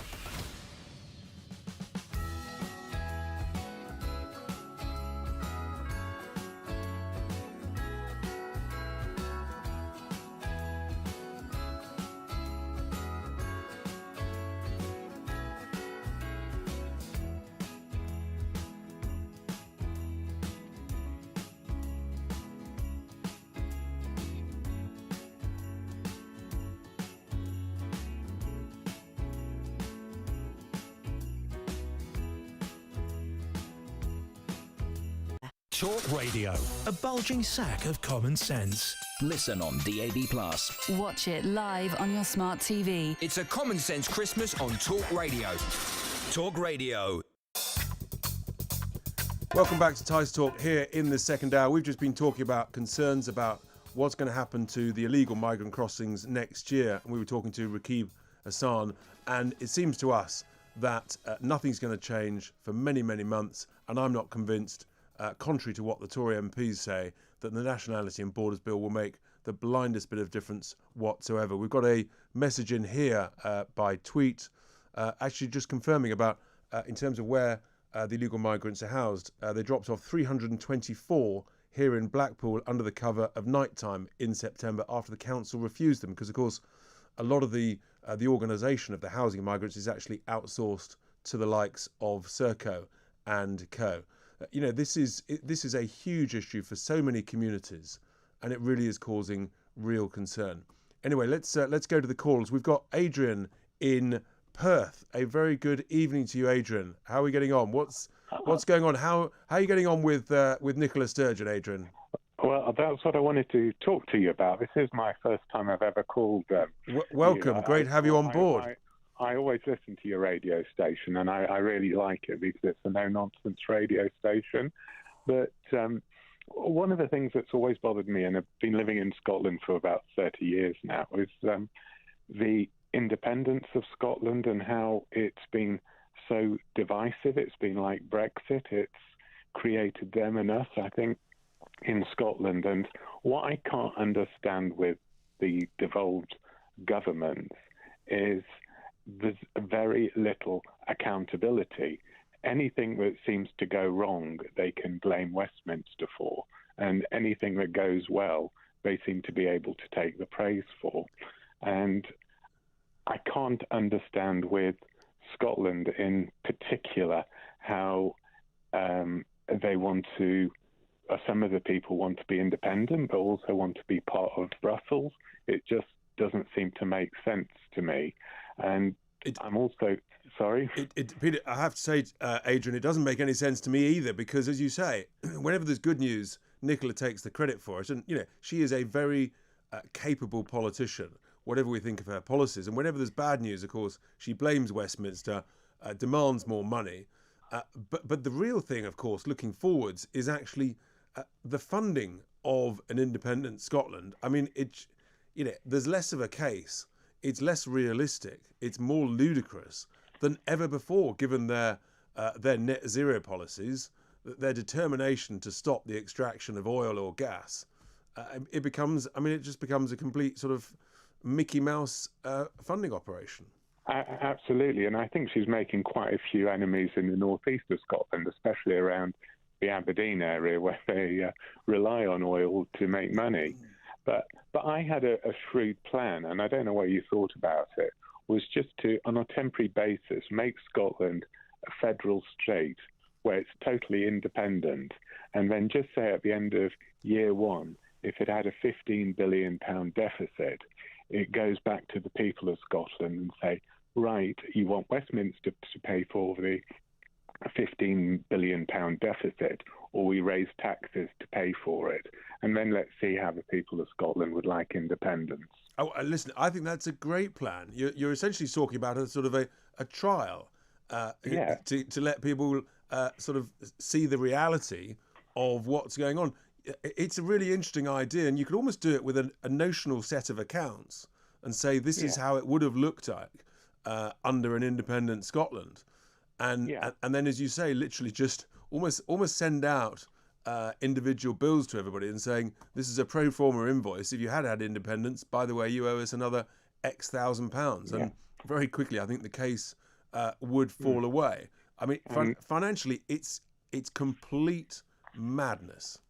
And then at the end of 5 years, give people a referendum, but with those accounts in front of them. But also, what they need to be accountable for is what currency they would use, how they would man the border with England. Yes. And also, would they be accepted back into the EU? I don't think so. And then they'd also have a huge deficit to show to the EU, which would give Scotland a good kick at the backside, probably. It's quite interesting, isn't it? Because actually, Adrian, no one talks about the border between Scotland and England in the event that they did have independence. And let's say they then instantly rejoined the EU. So what would be the discussions about some form of hard border between England and Scotland in respect of trade, in the same way that there were all those discussions about a hard border between the Republic of Ireland and Northern Ireland? No one seems to be talking about that. Funny that, isn't it? It's really funny, and it would be a massive problem as well. And it would also be a huge problem and cause massive divide because there's so many English people living in Scotland and vice versa. And absolutely, imagine imposing between England and Scotland what has been imposed between Great Britain and Northern Ireland down the Irish Sea. I mean, that would be... It would lead to... I mean, I don't know what would happen, but people would go completely and utterly... They would be fuming. And as you say, there's so much... my concern is that actually, after 300 years, we're intertwined with each other in so many ways. It's like a human body. It's like the muscles, the sinews, the blood vessels. It's completely intertwined between all of the four nations.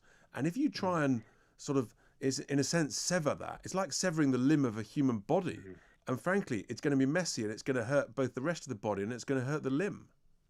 I think what the Scottish government have been doing is they've been playing on nationalism and pride, and sometimes people can't see beyond nationalism, and they see things through rose-tinted glasses, and it's a very dangerous game, nationalism. Well, I'm loving your idea, because actually, money always talks. I say if you don't understand something, follow the money, and if people saw on a sort of pro forma basis, a sort of notional basis, what's their bill if they had independence in a with some form of trade and cooperation agreement between England, Wales, and Scotland, I think people would very quickly wake up. They'd smell the coffee, and actually, maybe they might actually say, occasionally, we're quite grateful for a bit of extra cash from England and from Westminster.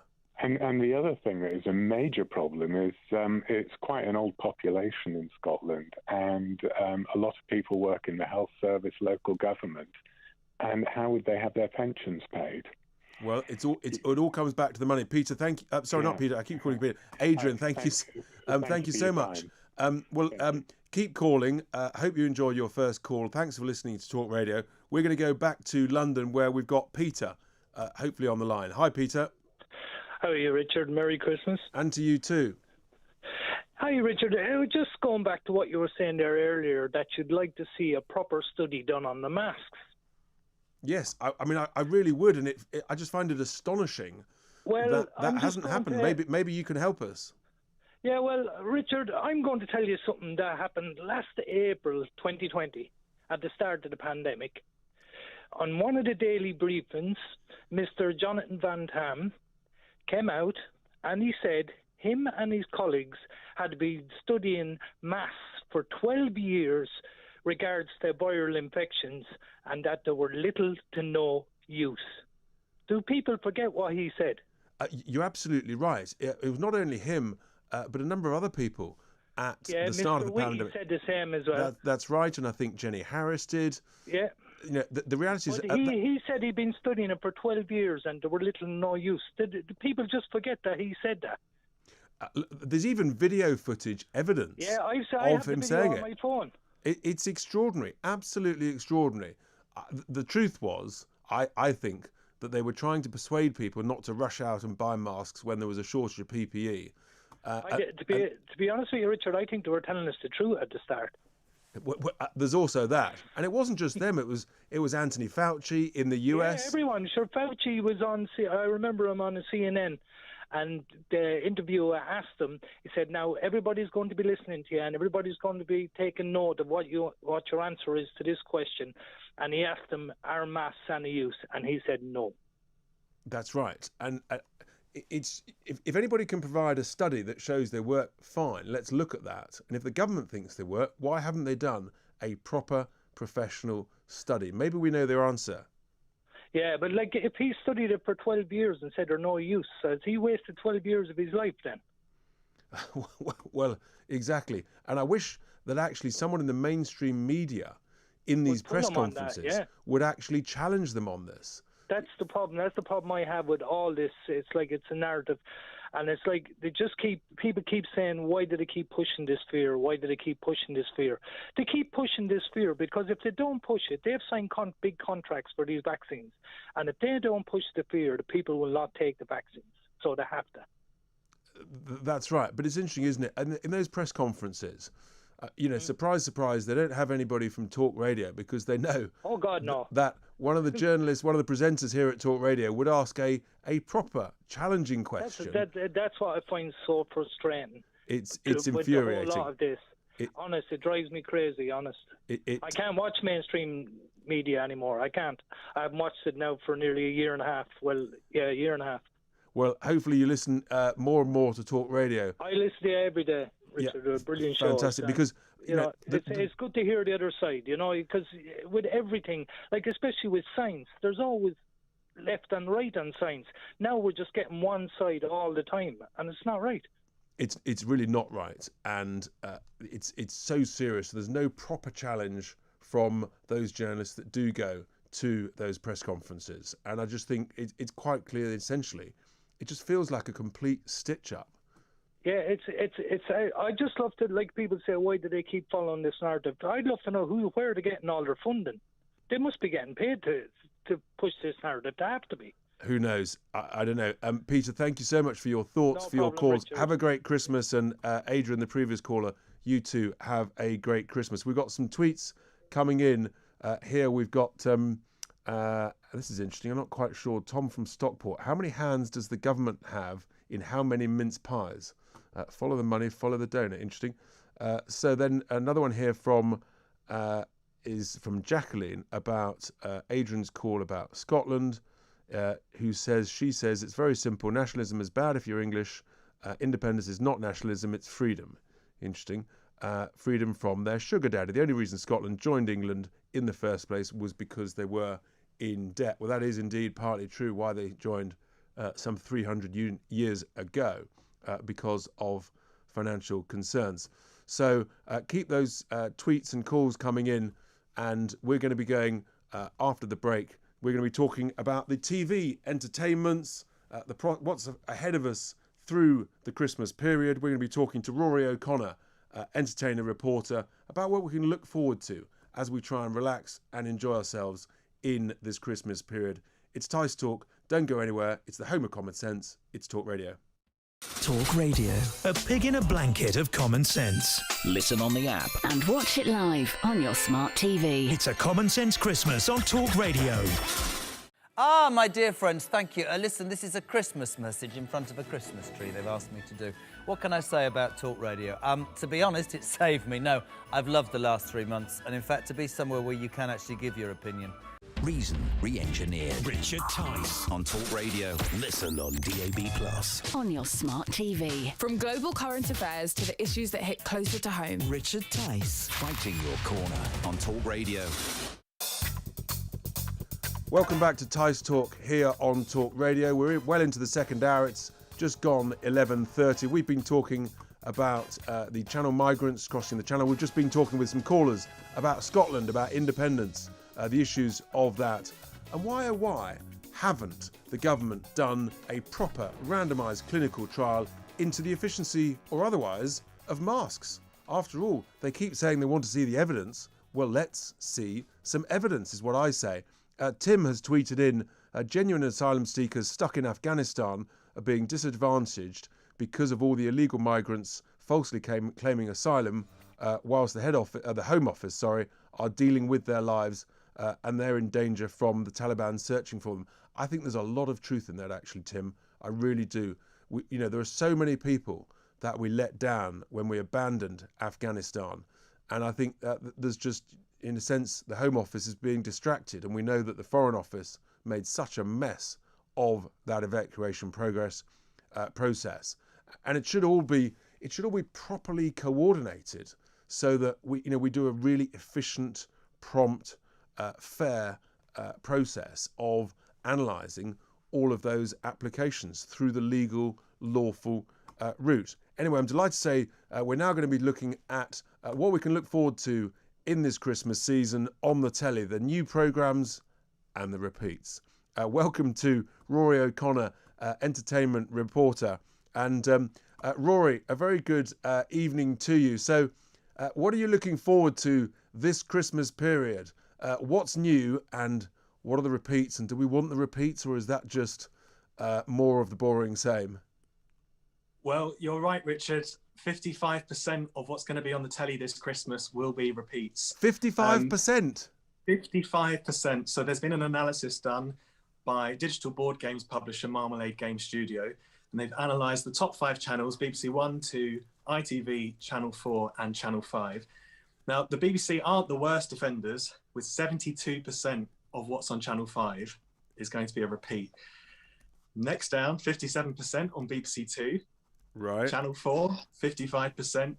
ITV slightly better at 44%. And then BBC One, 21%. So the BBC are going to be showing repeats, but not fully repeats. So the BBC are not the worst offender, but I still want a rebate on my licence fee, Rory. I mean, that's just, we can cope with a few repeats, but I mean, that just seems, why wouldn't we just go to the box sets and the films and things on all the other streaming channels that so many people are beginning to use? Well, exactly. And when you look at previous Christmas days where you had, say, like the Only Fools and Horses Christmas special, that's one of the classics. That had 21.3 million people tuning in. And you just don't see those figures today because everyone goes over to Netflix, or they go over to Amazon Prime or YouTube or somewhere else. They don't stick to the main channels anymore. So I think the BBC have tried to step it up this year. They've actually found, not the BBC have found, Eric Morecambe's son of Morecambe and Wise, he found one of the old Morecambe and Wise tapes, and BBC Two are going to be showing that this Christmas Day at 7:15. I heard that, and is that genuinely a programme that has never been previously shown? It was like a sort of pilot or something. So I believe it was shown in October 1970, but the BBC and all the other broadcasters had a habit of taping over the shows once they'd aired.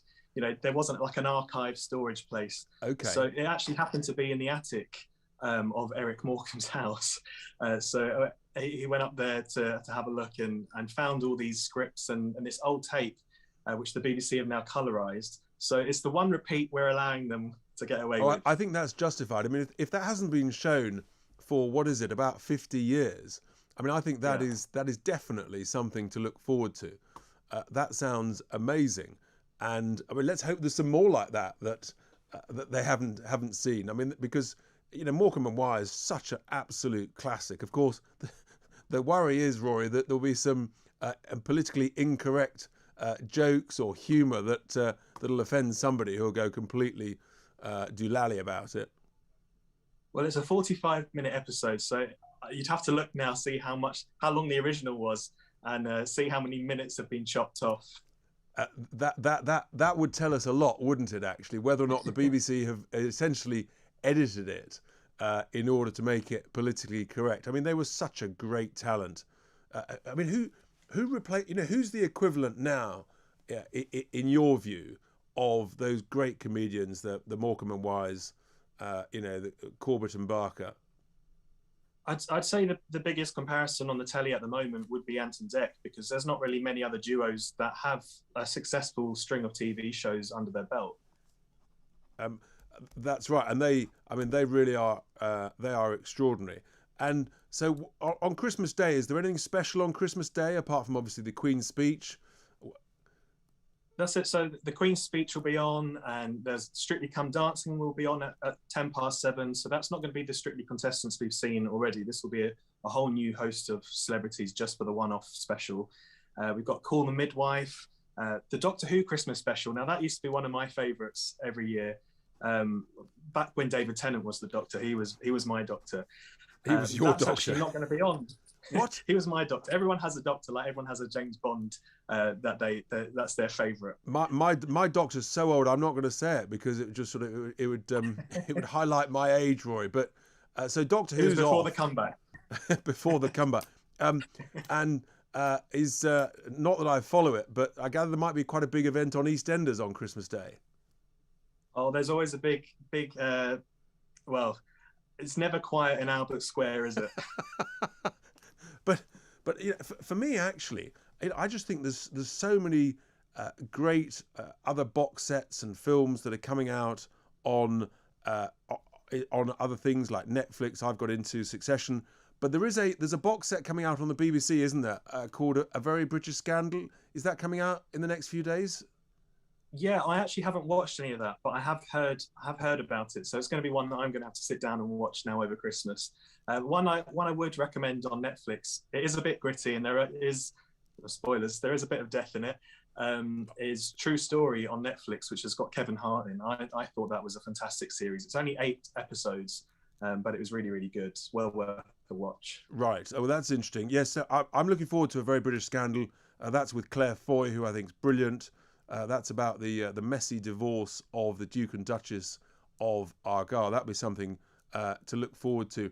Have you heard or watched this thing called Dope Sick, Rory? I haven't. No, I haven't heard of that. That's another one which I'm looking forward to getting stuck into if there's a bit of time. And any other specials on ITV or Channel 4 that? Channel 4 will have the Bake Off on Channel 4 at 8 p.m. That'll be a whole new host of contestants as well, celebrity special. And are you into films, Christmas films, or are you someone who thinks Die Hard is a Christmas film? No, I am into some films actually. I mean, what would you say your favourite Christmas film is? Oh, without question, it has to be Love Actually. Okay, well, you're in for a treat because at 10:40 p.m. on ITV, Love Actually will be streaming. There you go. Right. Okay. Well, that's. I mean, I knew it'd be on somewhere at some point. It's absolutely guaranteed. What else? What's your favourite, Rory? My personal favourite, I've got a few. I'd have to say Elf would probably be up there. It gets me very Christmassy. It gets me in the Christmas mood. Right. Maybe Home Alone and The Santa Claus. They're very. I mean, they're my childhood films. Ones I used to enjoy. But I like any film that gets me in the Christmas mood. One that's going to be on this year is Last Christmas. It was the one that Emma Thompson was in, Emilia Clarke, Henry Golding. That came out about 2 years ago, and it's going to be screened on BBC One this Christmas Day. And it's got a track that was released after George Michael's death, which apparently had his blessing just before his death. So that's going to be out on Christmas Day if you want to see that. It's also on Netflix at the moment. And that's called again? Sorry, what's that called again? That's called Last Christmas. Right. Okay. That's another one clearly to watch. Any other specials or any other repeats to avoid? What are the absolute heart sinkers? Oh, what the ones that you just don't want to watch? The ones that you leave the room and have a family row about. I'm not watching that rubbish again. Well, to me now, I used to love the soaps, but now I have to leave the room. Otherwise, you start watching it on the telly and you don't know which one's reality. That's what I mean. That's when you disappear and either start doing some cooking for the following day, or who knows what else. Exactly, and they're always too dark and they're very heavy, and someone's falling down a sinkhole or someone's being shot on Albert Square. And, will the Queen Vic be open? Will there be a lockdown in the Queen Vic? Who knows? Who knows indeed. I mean, there's always entertainment on there, on Coronation Street. It's absolutely endless. It really is. If the pubs were based in Ireland now, the pubs would have to be shut by 8 p.m. Oh, goodness me. Can you imagine? Will it reflect reality? Yeah, that's right. And there's going to be even after Christmas, there's not going to be much fun in nightclubs in Scotland or Wales. I'm still actually reeling slightly by that figure of 55% repeats across the 5 main channels. I know. Out of the 403 programmes, 202 of them are repeats, which is staggering. Now, I understand that maybe it's been a challenging year to get through all the nonsense to actually go on a film set and record new films or new episodes of TV shows. So I can let them off a little bit, but hopefully next year's a bit better. But to be honest, in comparison, in 2020, 52% were repeats. And in 2019, 54% were repeats. So, they can't really... So it's actually pretty similar. It stayed on average. In a sense, they're using it as an opportunity to save money during the Christmas period by just repeating film after film, episode after episode, comedy after comedy, it sounds like. That's it. I mean, they probably know that everyone's going to be asleep after the Christmas dinner anyway, so why waste it on new footage? Maybe, but of course, everything you can essentially record and play back, and technology is changing so fast. I just wonder whether or not these main channels are actually keeping up. It feels to me, and before we finish, Rory, I mean, what's your view on the reform of the BBC, the future of the licence fee? Because so many people are using so many different channels now. Surely something's got to change. Well, to be honest, I mean, I'm only in my 20s, but the biggest thing that concerned me was when they took it away from the pensioners. So my grandparents both lost their TV license. They, you know, it's almost like you wait so long to get it, but then as soon as it comes, it's taken away from you. So I think so they lost their free license. They lost their free TV license, yeah. So and I think, you know, that's something that really they should relook at bringing back the free TV license. You've got to have something to look forward to. Well, for sure, but in a sense, I think that the whole funding model of the BBC, where it's a sort of, you've got to pay up front and just, you know, it's a complete sort of take it or leave it, just feels to me so archaic. I mean, there's almost nothing else anywhere else in the world that's like it. And yes, No, there are elements of the BBC that you say, yes, well, on a shopping list of things, well, I'd like to have a bit of this, bit of that, bit of the other. But there's other elements where, frankly, you can say, you know, I never want to watch that again, including often the news. And if you say, I don't want to watch the BBC anymore, and you cancel your TV license, you often get harassed for months on end with notices saying, you know, we've passed on your TV license, but you haven't paid to the bailiffs now, and we're investigating your case. And it goes on for months and months. And there's plenty of cases out there where people are just bombarded with letters for TV licensing. And so, for example, you're in your 20s. How do you get your news? Do you ever sit down and watch the BBC 10 o'clock news?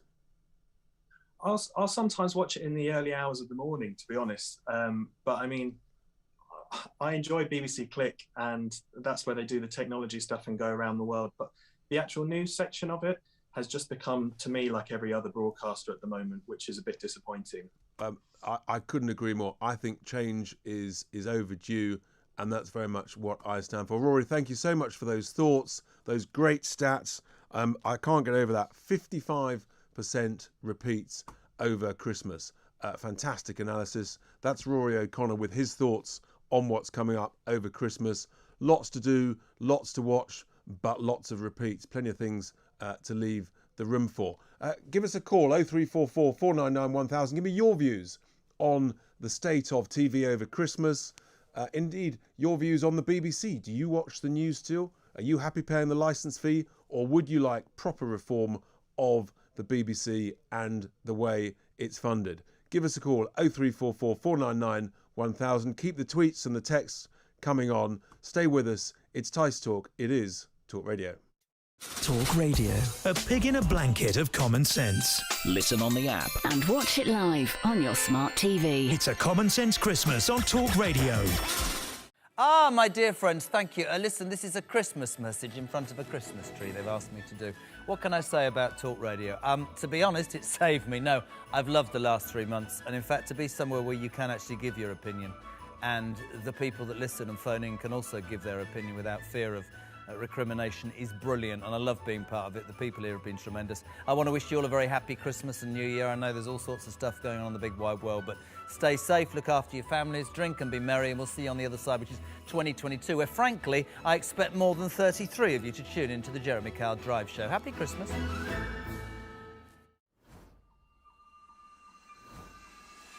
Offence archaeology on Twitter. Quite terrifying. Don't beg Jeff Bezos. Charge him, for God's sake. Have a day off. Use some common sense. People can say whatever they want.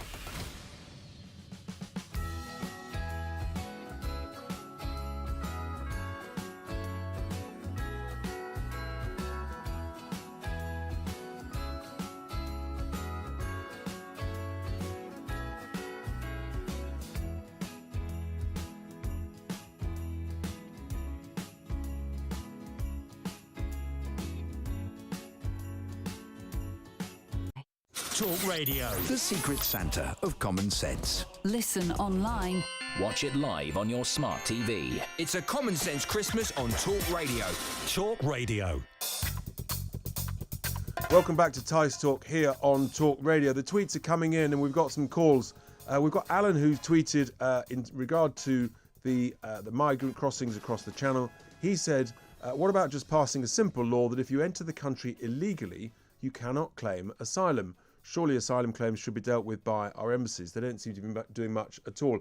Interesting thoughts there. Sometimes simple solutions seem so logical and they seem like basic common sense. But unfortunately, our parliament so often makes it so overly complicated. We've got David in Leicester. Good evening to you, David. What are your thoughts?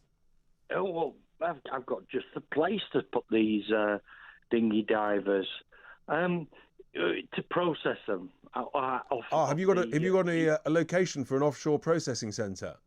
Yes, one of the abandoned islands in the Outer Hebrides. They'll hate it so much, it'll freeze them to pieces, that when they get their claims rejected, they'll go back and tell everyone, you don't want to go there, they'll send you here and it's freezing. It certainly would be chilly. I think the issue there, actually, David, is that wouldn't be treated as offshore because it's part of, my hunch is, that's part of the UK, and therefore, in legal terms, you're actually onshore. But it certainly would be very cold there. Wouldn't be very appealing, that is for sure. But I think that that's actually part of the UK, which, in a sense, that's from a legal perspective, that is the issue. Oh, right. Well, one of the islands in the Atlantic that isn't part of the UK, that's not part of the UK, maybe. I don't know. Keep working on it, David. I've got to go to another call, but thank you very much. That was David in Leicester with his views that for a possible location of an offshore processing centre. I think we've now got. We're going to go to New York. Actually, we've got John Laboutier to talk about former Republican congressman to tell us what's going on in the States, in particular around New York, with COVID restrictions there and Omicron, because they're having the same issues. Different states obviously adopting different restrictions in the same way that here in the devolved nations, different restrictions are being applied. John, a very good evening or good afternoon to you. Thanks for joining us on Talk Radio. So what's the mood and what are the restrictions where you are? Okay, well, where I am is outside New York City by 30 miles, Richard. I'm on Long Island. And out here, we're not as crazed yet about Omicron as they are in the city. In the city, as you've seen, I'm sure, on news reports, everybody is out on the street lined up to get tested. There are no home tests available in any of the drugstores. Our picture has faded out, but I hope you can still hear me. I can still hear you perfectly, John. As in the home tests, they've run out of tests or what? They've run out, and the drugstores that have them have restricted how many you can buy. I saw a report on the evening news tonight of 10,000 were available, and they were handing them out on the street in New York City in a box to each person, handing them out. So that's the testing problem. But it is exploding here, as we read it was in the United Kingdom over the last week.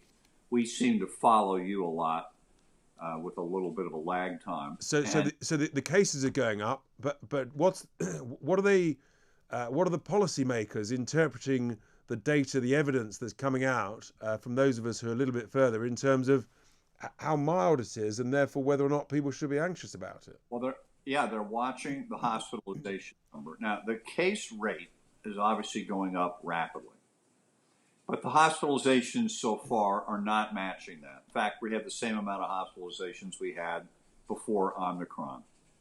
I can't even pronounce it, excuse me. Yes. But there is a lag time. So if it spreads enough, there'll be enough people with other conditions that it may drive them to have to go to the hospital. So far, that's not happening. And you asked about the policymakers. You know, the medical policymakers are being very cautious and not saying yet that we know enough to decide for sure that this thing is going to be milder. Anecdotally, I have friends, a woman in London, by the way, who I'm writing a book with, who was in New York last weekend and got Omicron, flew home on Sunday night, and landed in Heathrow and was tested right away and came up positive. She's in her house in London, has the symptoms of a mild cold. A friend of mine here in New York has it, tested positive, mild cold. You know, you hear enough of that. Now, they're all boosted people, so that's the good news. If you're boosted, you're probably going to be okay. But we have 30% of our fellow Americans who refuse to get vaccinated. And they're the ones who may get very sick from this thing. So there's 30% of New Yorkers. No, 30% of Americans. Of Americans. Yeah. Okay, right. It's way higher than the rest of the country. We have a good percentage. Okay. But up in New York, which is more rural, and I hate to make this political because I am a lifelong Republican, but it is the Republican-based voters who are refusing to get vaccinated and denying how serious this thing is. They don't buy it. They don't believe in it, and they're the ones who are dying from it. And you know, my view is that in a sense it's a question of it's individual choice, and the data's clear. If you don't get vaccinated, the reality is you are taking an additional risk, which may or may not pay off. But and what are the restrictions? What's going on, for example, in Florida? They have no restrictions in Florida. They've been very laissez-faire about it down there. They're very loose. They don't make you show your proof of vaccine when you go into a restaurant or a bar at all. They are exploding upwards with Omicron. In New York City, they do, and I've had it several times when I've been in there. And it's the only place, Richard, I've had to show proof of vaccination was in 2 different restaurants in New York City. I go to restaurants out here once or twice a week on Long Island, 31 miles from Manhattan. Never once have they asked to see proof of vaccination. When I asked the owner of one of the restaurants, well, what are you going to do now that this new variant is coming? Are you going to follow the mandate from the governor? Now, our new governor here in New York said, as of last Monday, every restaurant in New York State was to either check vaccination status, or if you don't want to do that, you have to require everybody to be in a mask in the restaurant, except when they're actually eating. They got to have a mask on. Nobody's enforcing it. They don't have the manpower to enforce it. So nothing's happened. Interesting. But is that just not being enforced out of town, or is that the same in New York City itself? No, it is enforced. Well, you don't even need to enforce it in the city. People do. New York got so wiped out in March of 2020 that there's very little vaccine hesitancy in New York, except in one subset of people. And it's different than the Trumper Republicans who deny that the thing even exists. And even when they're in the hospital dying, they won't admit they've got COVID. But our fellow Black American citizens who have a long history of distrusting the federal government on health mandates, health statements, because horrible things were done to them by the government over the years, experiments and stuff. They have been hesitant to get this thing too. Yes. And in New York, that's the one group of New York citizens in the city who do not have a good compliance number, although it's getting better. I mean, we actually have a similar issue here in London, in that it's the ethnic minorities who actually they've got the highest rate of not being vaccinated. And I think this issue of vaccine passports, for me, it really crosses the line. I mean, we've never had ID papers, a sort of papers, please society here in the UK. I feel deeply uncomfortable with it. I think it's the thin end of the wedge. I noticed that in Florida, DeSantis actually passed a bill making that illegal. Right. And other Republican governors in other states with the Republican legislature, I believe Texas, have done the same thing. I mean, okay, so you don't have a passport, but everybody who gets a shot, a COVID shot, gets a CDC, Centers for Disease Control, card. I should have had it ready to show you, but it's just a little card that you could carry in your wallet showing what day you got your vaccine. And, if you have that, that doesn't offend me. But that's a paper card, so it's not digital. In the UK, it has to be digital, so you then wonder what else they're going to put on it. By the way, just seeing how we're talking about that, I have a nephew who lives in Singapore. And when COVID hit there, they gave every single human being in Singapore a little electronic fob that you have to have on your person 24/7. That's terrifying. That's absolutely terrifying, John. Since summer of 2020, they know where every person is in Singapore every minute.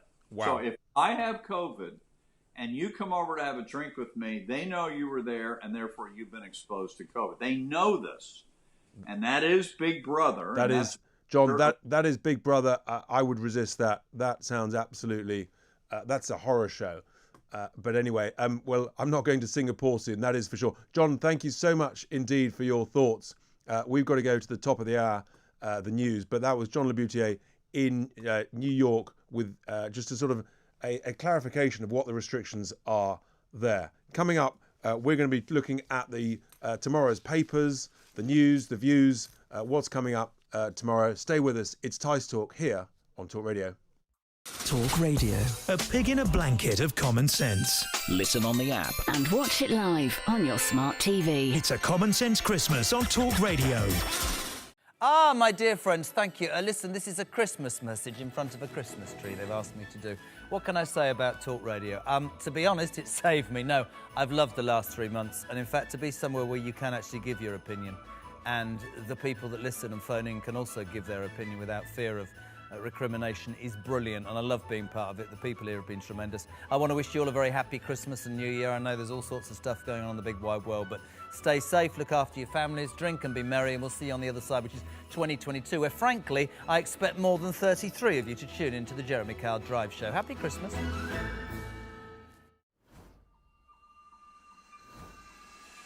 Offence archaeology on Twitter. Quite terrifying. Don't beg Jeff Bezos. Charge him, for God's sake. Have a day off. Use some common sense. People can say whatever they want.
Talk Radio. Standing up, speaking out. Richard Tice. Powered by debate. Take a chance with the Tice Man.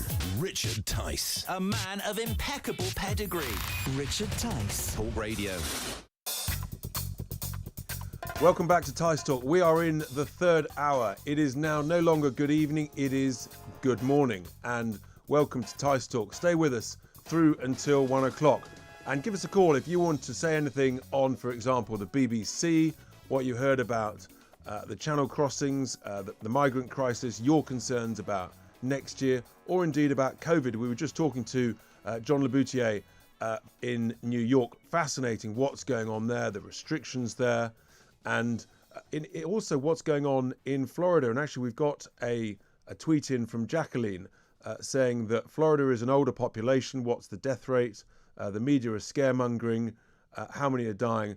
And where is an interesting point here? Well, question here: where is the proof the unvaccinated are spreading the virus? I think there is some evidence on that, but fundamentally, if you're unvaccinated, you are taking a bigger risk. That is the point. We've got another one here from Tim who says, I'm defund the BBC. I don't watch any live TV at all now. That's interesting, Tim, and quite frankly, don't miss it. There's so much on YouTube and the streaming services.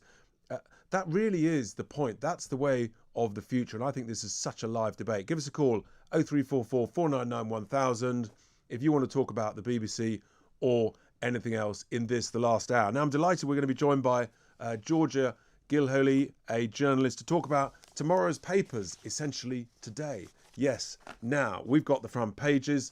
Georgia, a very good morning to you. Thanks for being with us.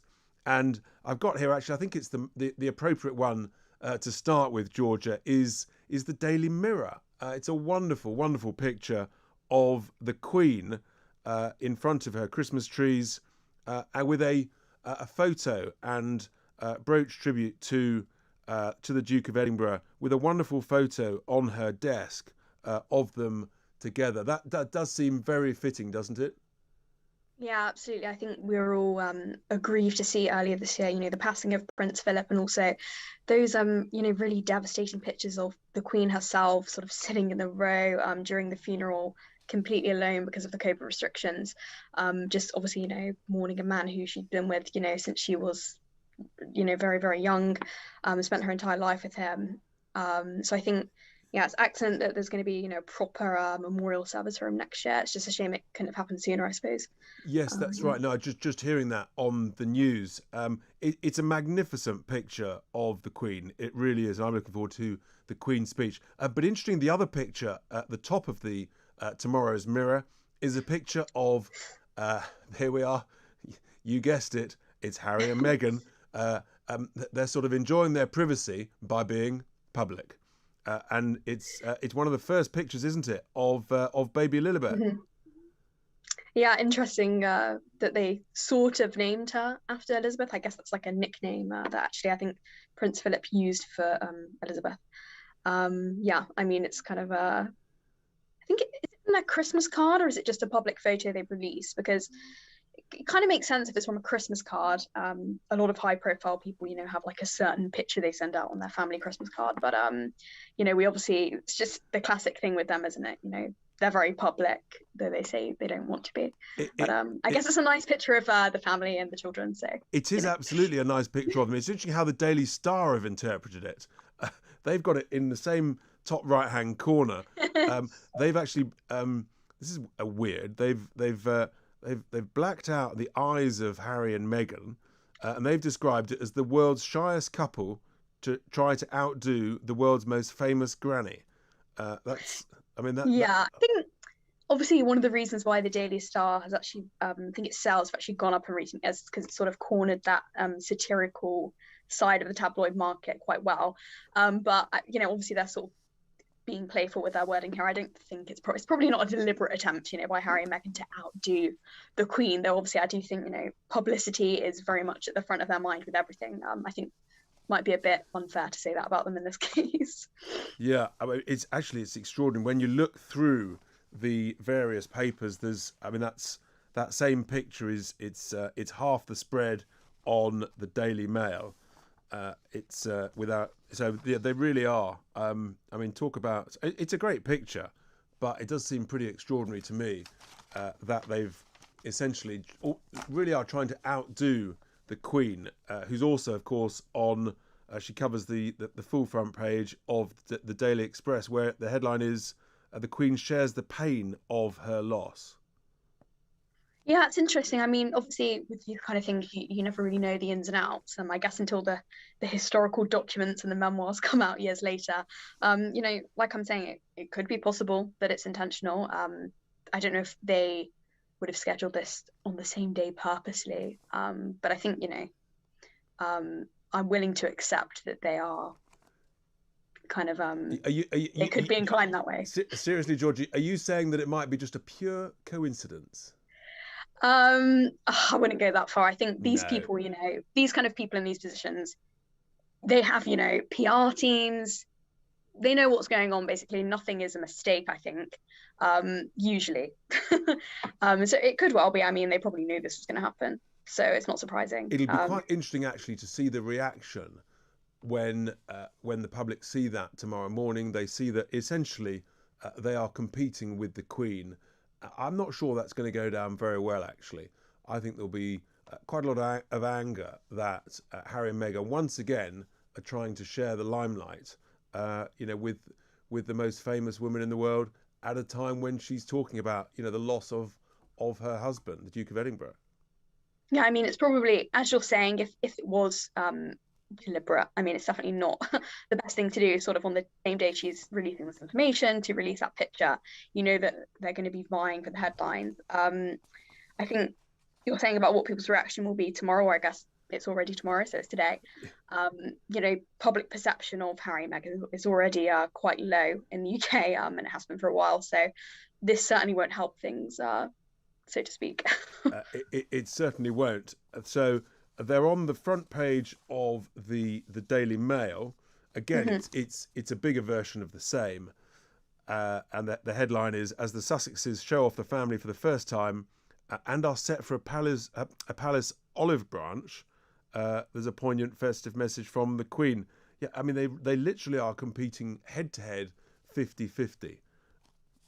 I think it's going to go down pretty badly.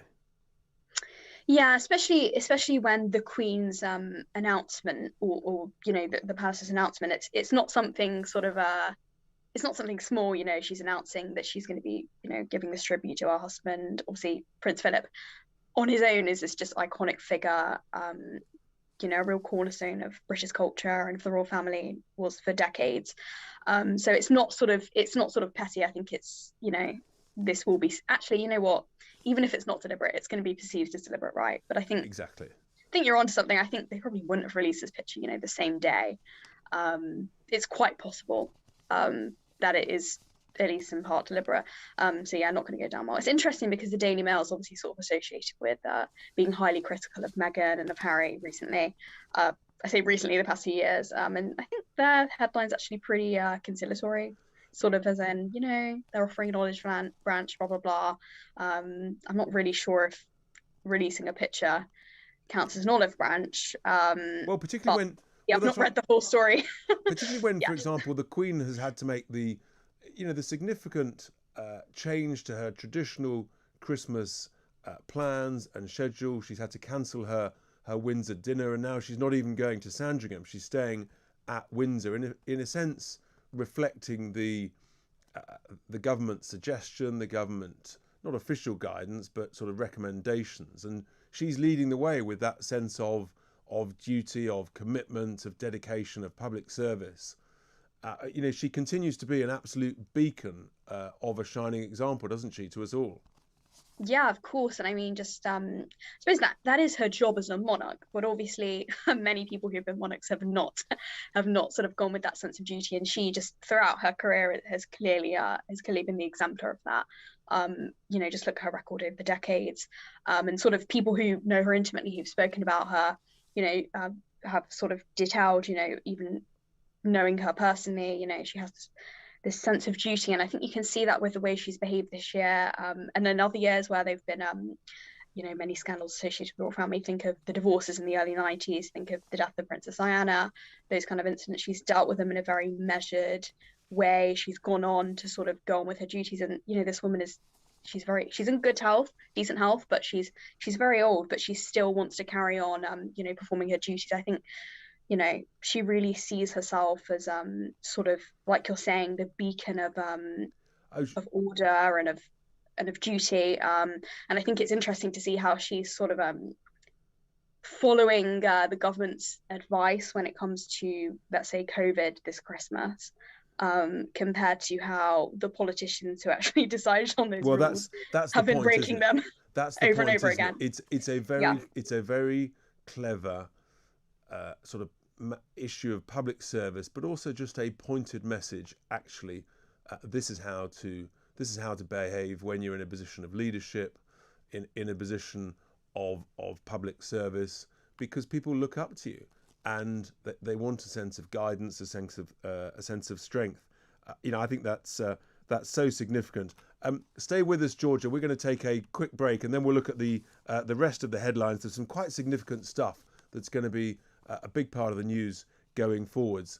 Georgia Gilholly with us, looking at today's newspapers that people are going to wake up to in the morning. Stay with us. It's Tice Talk. It is Talk Radio. Talk Radio.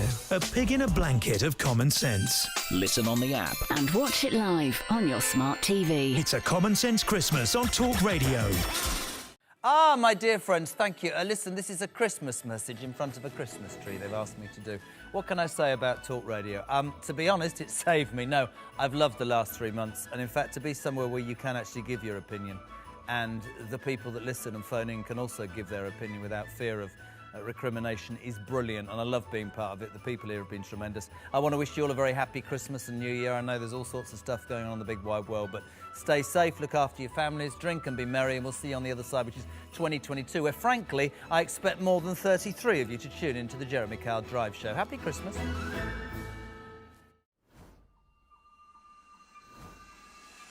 Offence archaeology on Twitter. Quite terrifying. Don't beg Jeff Bezos. Charge him, for God's sake. Have a day off. Use some common sense. People can say whatever they want.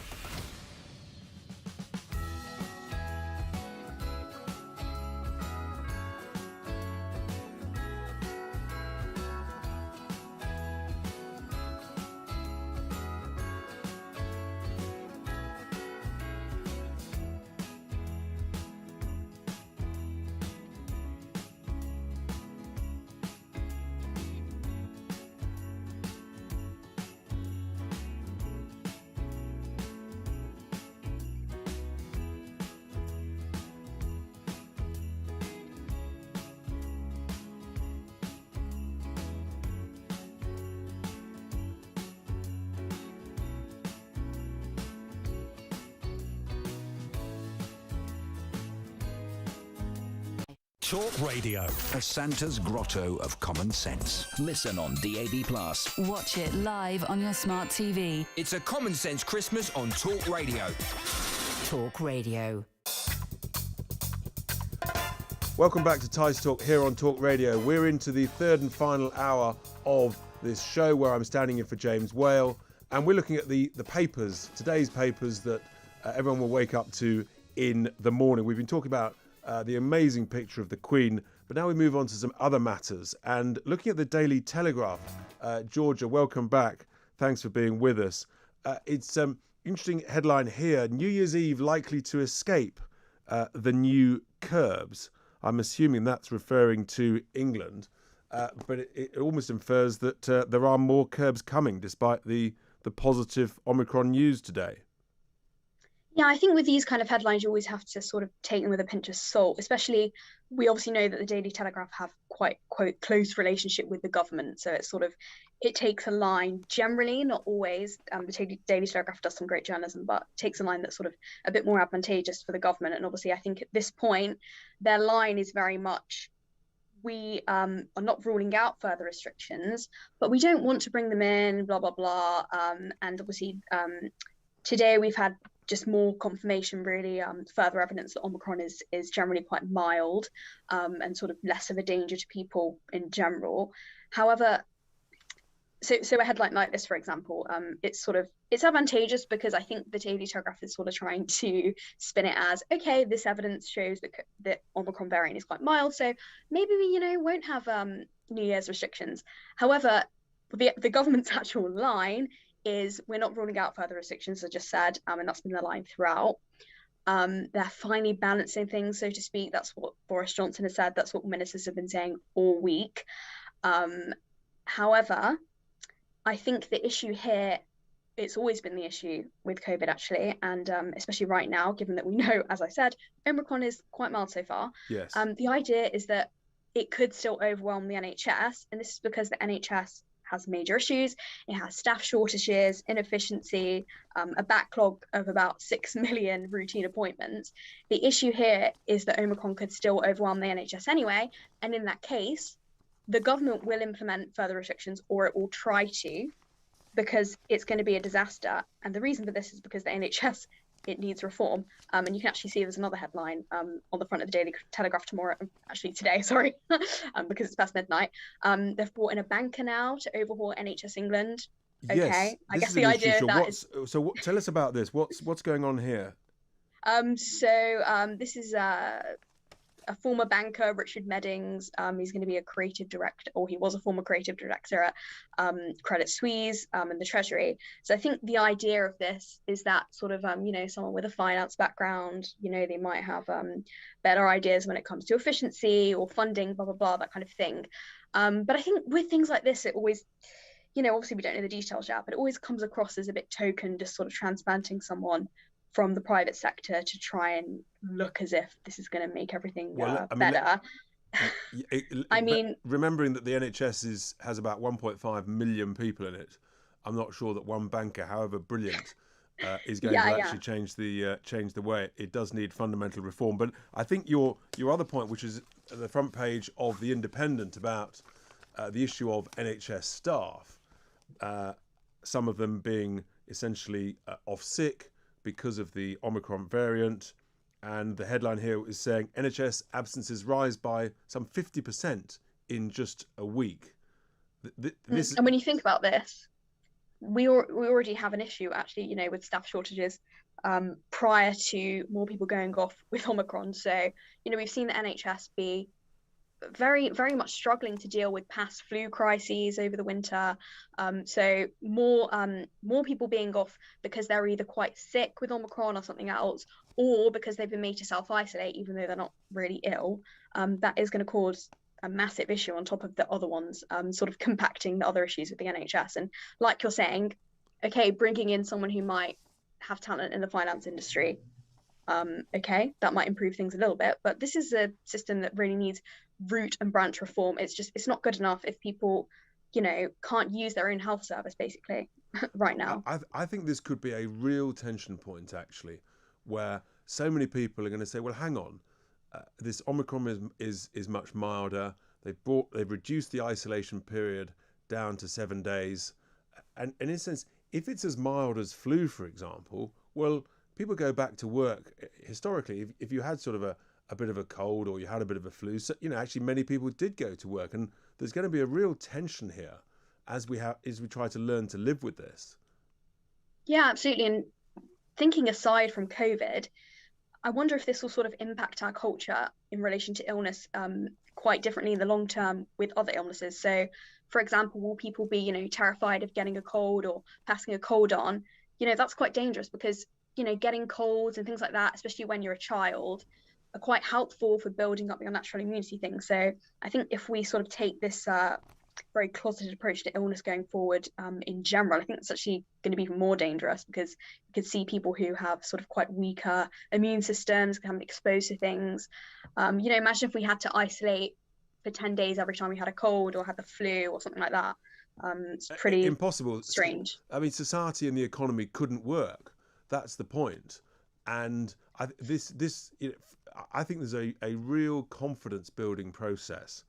And what really troubles me is the sort of suggestion, well, in order to protect the NHS, essentially we're all going to have restrictions every winter to help protect the NHS. Maybe the NHS could protect itself by being better managed, better organised, so that actually it's always got a level of contingency. That seems more sensible to me.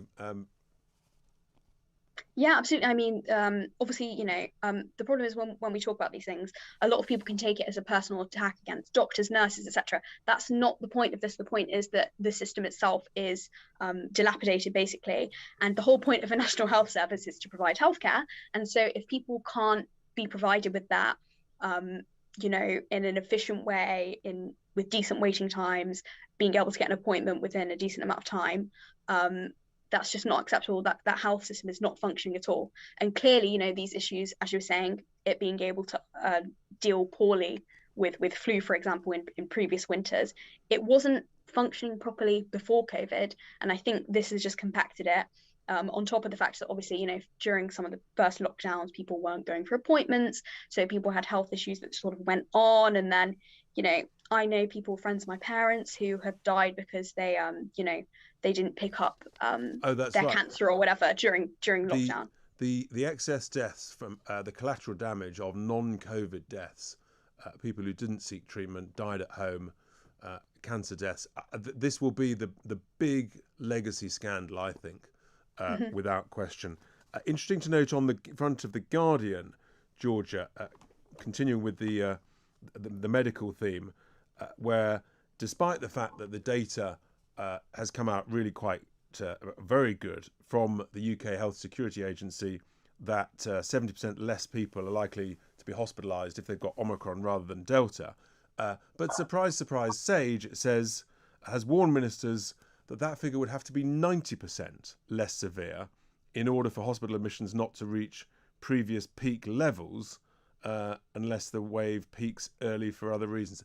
It's almost like nothing's ever good enough for SAGE and their constant demands for more restrictions, more lockdowns. Yeah, absolutely. I mean, it's just, we know that this is what they do, but it's just bizarre to see this over and over again, because we know that in general, this virus, and especially the Omicron variant, it's not affecting people to a severe degree that you would want to basically close down society again. And the idea that something has to be 90% less severe than before, more than other variants, to justify people not being locked in their homes, not allowed to see family members, businesses being absolutely ruined, which has already happened times over. I think it's just insanity, to be honest. And I think that, like I was saying, in terms of other health conditions, is this something we're going to be doing for flu, for sickness bugs going around in future? Is this just our attitude now, that we close down society when we have a virus that's sort of mild going round? We can't. I'm absolutely clear on that. And I think if that's a suggestion, then there's going to be just ongoing challenges and division ahead. And we have to bring the country back together. And the only way to do that, in my view, is to reform the health service. Whilst we've been talking, Georgia, we've got a tweet in here from, I think it's Mr. T, on the Harry picture. This is quite interesting. How on earth, little swear word in there, I'll avoid it. How on earth has Harry timed the pic? They live in a different country with a different time zone. It's the media who've decided to print a pic taken from the Queen's speech and bunch them together. I am not so sure, Mr. T. I think they're smarter than that. I think you can be in a different time zone in a different country, but you know how the media works, and you know that you are essentially one of the hottest properties in terms of the news. Just carrying on, Georgia, looking through the I newspaper is a little bit more optimistic than the Guardian, with a series of bullet points on Omicron, that the threat is easing. Sorry, I don't have that in front of me. That's all right, you don't have the eye. So the eye is saying new hope on Omicron as lockdown threat eases, and they're referring to the various bits of data, but they say, here's the thing, the expert remained concerned at the high case rates. An estimated 1.4 million people have the virus. That, I think, is the first time I've seen that. And they also do refer to the NHS staff shortages, almost 19,000 health workers off because of COVID. But actually, there's no breakdown, interestingly, of those NHS workers who are off between what I would call frontline staff and the huge quantity of management, bearing in mind that the breakdown of frontline staff to management is almost 50-50. Yeah, that's pretty interesting. I don't know whether, it's better to sort of frame it as, if you wanted to say be in favour of more restrictions, to frame it as, there's a ton of people off. But I think to be honest, it's more important if frontline workers are off. But having, people who are in a bureaucratic capacity is also pretty bad, because they're the people fielding the calls, booking the appointment, if you can get an appointment, that kind of thing. They are still sort of vital cogs in the machine. So I think, obviously it's worse if there are more doctors and nurses off, but I think it's still bad that there are desk workers off. And it's interesting that the high number of cases. I think this is something that obviously we should talk about, but I think that it's increasingly irrelevant to calling for restrictions, because there's so many cases, because most people are vaccinated. It's basically irrelevant. But obviously it's irrelevant for most people anyway, because COVID was a mild illness for most people, especially most young people. And in London right now, I've just left for Christmas, but a lot of my friends were getting Omicron. It's just a sniffle, basically. It's just that they had to self-isolate. That was the annoying part, really. It wasn't the actual virus. So I think that it's good that more people are getting it, because they're building up their immunity. It's going around as right. diseases do. It's not a major issue that there's a lot of cases. That's exactly right. We're going to go to the bottom of the hour in a second, Georgia. If you can stay with us, that would be great. Just to finish off the papers, we might take a quick call as well. We've got a couple of tweets just come in here. We've got one from Naomi saying, saying Mark Drakeford accused of lying over claim is probably a severe health expert attacks the Welsh minister. It's a really significant overstatement that Mark Drakeford has made there, without question. Anyway, stay with us. You're listening to Tice Talk. We're coming back. We're going to be carrying on with the paper review and taking your calls. 0344 499 1000. It's Tice Talk. It's Talk Radio. Talk Radio. A pig in a blanket of common sense. Listen on the app and watch it live on your smart TV. It's a Common Sense Christmas on Talk Radio. Ah, my dear friends, thank you. Listen, this is a Christmas message in front of a Christmas tree they've asked me to do. What can I say about Talk Radio? To be honest, it saved me. No, I've loved the last 3 months. And in fact, to be somewhere where you can actually give your opinion, and the people that listen and phone in can also give their opinion without fear of recrimination, is brilliant. And I love being part of it. The people here have been tremendous. I want to wish you all a very happy Christmas and New Year. Reason Re-Engineered. Richard Tice On Talk Radio. Listen on DAB+. On your smart TV. From global current affairs to the issues that hit closer to home. Richard Tice. Fighting your corner on Talk Radio. Welcome back to Tice Talk here on Talk Radio. Richard Tice standing in for the incredible James Whale for the second evening. And we've been just doing the paper review with Georgia Gilholy. We've been looking at the pictures and of the Queen on many of the front covers, but also talking about the reporting of the Omicron data, the staff shortages in the NHS. But also there's another one here I just want to pick up, Georgia, on the front page of the Daily Telegraph, calls for VAT cut in Energy Bill's rescue plan, because I think this could be a massive issue going through next year. Actually, I'd read about it earlier. Just to be clear here, the issue here is that the price cap for so many people is going to be lifted in the early part of next year. And I read elsewhere, Georgia, that the cap could increase by some 50% to around £2,000, which for many people would be absolutely catastrophic, and I think could be a massive political issue. Yeah, absolutely. Unfortunately, we've seen over the past year scores of British energy firms collapse. I think it was sort of like 10 within September and October, which is obviously an extraordinary number, and the prices are really soaring, especially the wholesale gas prices. But obviously, because we have the energy cap in the UK, it means that the consumers so far have only had to pay a bit more. So it was raised, I believe, already in October, and it will be raised again, or they'll consider raising it again ahead of April. And so, like you're saying, these companies are really desperate to shift some of these higher prices onto the consumers because it's crippling them. However, this is obviously a massive issue for most regular people who don't necessarily have the spare cash to be forking out for more energy bills when we go into the new year, especially as we see wages aren't really going up That's right. at the same rate as inflation. That's right. I think I read that 26 energy suppliers, have gone bust this year, as you say, about 10 in just a couple of months.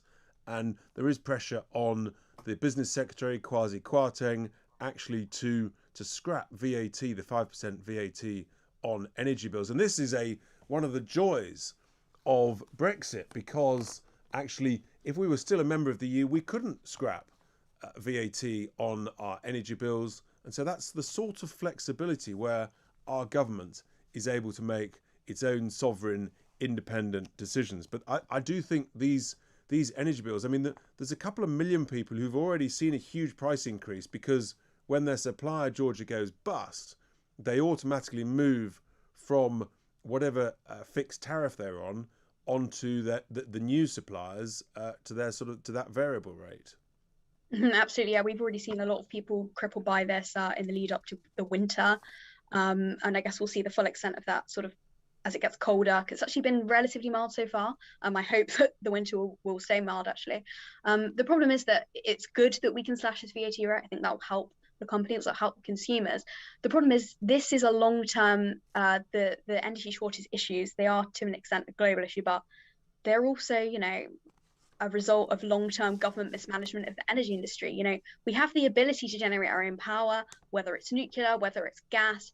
However, what we're doing is sort of, fiddling about with wind, which doesn't really do much for us, and solar power, and then we're importing gas from Norway and other places. So we could just use our own gas. We could invest in nuclear, which is clean, the cleanest form of energy. And we're importing gas. That's right. And we're importing gas from Russia. And when I was of course, we're reliant on dictatorships for our energy in the part. And also, the government a few years ago got rid of our storage capacity for gas. They got rid of it because they thought, we don't need it. Well, the whole point of having a storage capacity is for emergencies. Exactly. Well, you'll be interested, Georgia, to know that when I was knocking on doors in the Bexley by-election, I was saying that we should be using British gas, we should be using our own shale gas that's under our feet, and also that we shouldn't be buying Putin's gas or Macron's electricity. And exactly as you've just said, people actually are very patriotic and they want to use our own gas, our own oil. Everybody wants to do their bit for cleaner air and the environment. But people know that it's wrong to be essentially not using our own gas and being exposed to world markets and Putin tightening the supply of gas supplies across Europe. Yeah, absolutely. So as I was saying, it is a global issue, and you see sort of in Germany, for example, very, very odd attitude. They stopped their nuclear capacity, actually shut down some of their nuclear reactors in recent years following the Fukushima incident in Japan, and then they're becoming reliant on Russian gas. So what's it going to be? Are you going to try and invest in nuclear energy and make it as safe as possible, or are you going to rely on dictatorships for oil, for gas? I don't think that's a sustainable way to manage your energy market. Well, and as you say, I mean, it's just completely scandalous that we've allowed our storage capacity of gas essentially to be outsourced to the Netherlands. But the truth is, when there's a real crisis and there's a real shortage, if there's a Europe-wide shortage, do you really think people in the Netherlands are going to send gas in their storage tanks back to the UK, even though there's a contract? I'm not so sure. No, exactly, because of course, as a sovereign nation, it's their right to prioritise their energy resources for their own economy. That just sort of makes sense. It's common sense for a government to do that. So why would they? And to be honest, it's our own responsibility. It's not their responsibility, right? So we should be fixing this issue rather than sort of papering over the cracks. So rather. Two more issues, Georgia, just to pick up. One, which is a very significant issue following on from what we've just been talking about, Putin and Russia. It is potentially, it's noteworthy, it may or may not be significant, that Putin has agreed to meet with Russian officials or his officials in the new year. Talks about Ukraine, the mass build-up of Russian troops just outside the Ukraine border, and it's potentially significant. But it feels to me that Putin is just he's essentially teasing and posturing and playing games with the US, the UK, and Western nations. Yeah, absolutely. I think that the problem is with a lot of people, they don't really understand Russia. They still have this sort of maybe Soviet Cold War mindset of Russia as this, vast superpower that's this huge threat to Europe, to the UK. I think that Russia is a threat, and it has meddled in things, and it does still have, some military power. But Russia, realistically, think about it. It's surrounded on all sides. That's the nature of Russia. That's why it has sort of had this expansionist edge throughout its history. It does not want to invade the Ukraine. It will avoid it. It will avoid the invasion at all costs. I think what this is about deterring sort of NATO and the EU from gaining more of a hold on Ukraine. Because think about it, the Northwestern European plain, securing the Ukraine as sort of an ally or a buffer from the West is vital to Russia's national security. Now, we may not agree with the principles of the Russian government. I know I definitely don't. However, if you think about it from Putin's mindset and from the Russian government's mindset in terms of their national security, their military strategy, shoring up their supply routes in that area, it makes sense. I mean, so this is why they're doing it, and this is sort of historically why they've been interested in Ukraine, and it's also why Germany's been interested in Ukraine. It's a very sort of it's a very arable area. It's always been sort of the breadbasket of Europe as well. So there's a lot going on there, but I think that it is posturing to an extent. Yes, but continental Europe have so exposed themselves. They import almost 50% of their energy needs from Russia. Georgia, just a final story which caught my eye a bit earlier in the newspapers. Aldi champagne at £13.99 a bottle is the second best seller this Christmas, behind Moët and Chandon, after a blind tasting that showed that actually it was a fantastic champagne, and it was the equivalent of £25 a bottle. I'm sure our listeners will be looking for a bargain and a best deal, and that sounds like a cracking deal. Absolutely, it's Christmas, or it's Christmas from tomorrow, so I would say go ahead. And I think excellent news. Well, it feels like Christmas already. Georgia, thank you so much for your thoughts on the newspapers. That's absolutely brilliant. Some fascinating insights into some of the big issues of the day, whether it's what's going on with the royal family, but also with the NHS, with doctors, and also the geopolitical issues about Russia. We'll be taking your calls straight after the break. Don't go anywhere. Stay with us. Give us a ring, 0344 499 1000, if you want to talk about any of the issues you've just heard through talking through the paper review, your views on COVID, Omicron, or indeed the BBC, and whether you want to keep it or change it or have a different form of licence fee. You know the number, 0344 499 1000. Stay with us. It's Tice Talk here on Talk Radio. Talk Radio. A pig in a blanket of common sense. Listen on the app and watch it live on your smart TV. It's a Common Sense Christmas on Talk Radio. Ah, my dear friends, thank you. Listen, this is a Christmas message in front of a Christmas tree they've asked me to do. What can I say about Talk Radio? To be honest, it saved me. No, I've loved the last 3 months. And in fact, to be somewhere where you can actually give your opinion, and the people that listen and phone in can also give their opinion without fear of recrimination, is brilliant, and I love being part of it. The people here have been tremendous. I want to wish you all a very happy Christmas and New Year. I know there's all sorts of stuff going on in the big wide world, but stay safe, look after your families, drink and be merry, and we'll see you on the other side, which is 2022, where frankly I expect more than 33 of you to tune into the Jeremy Kyle Drive Show. Happy Christmas.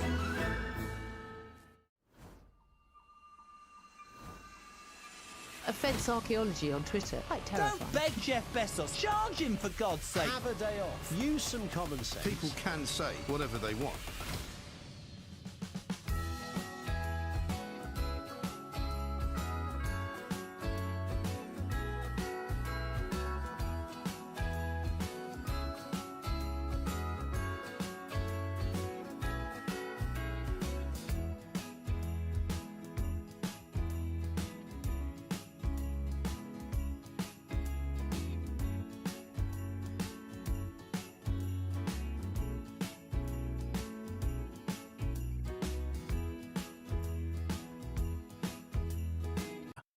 Talk Radio.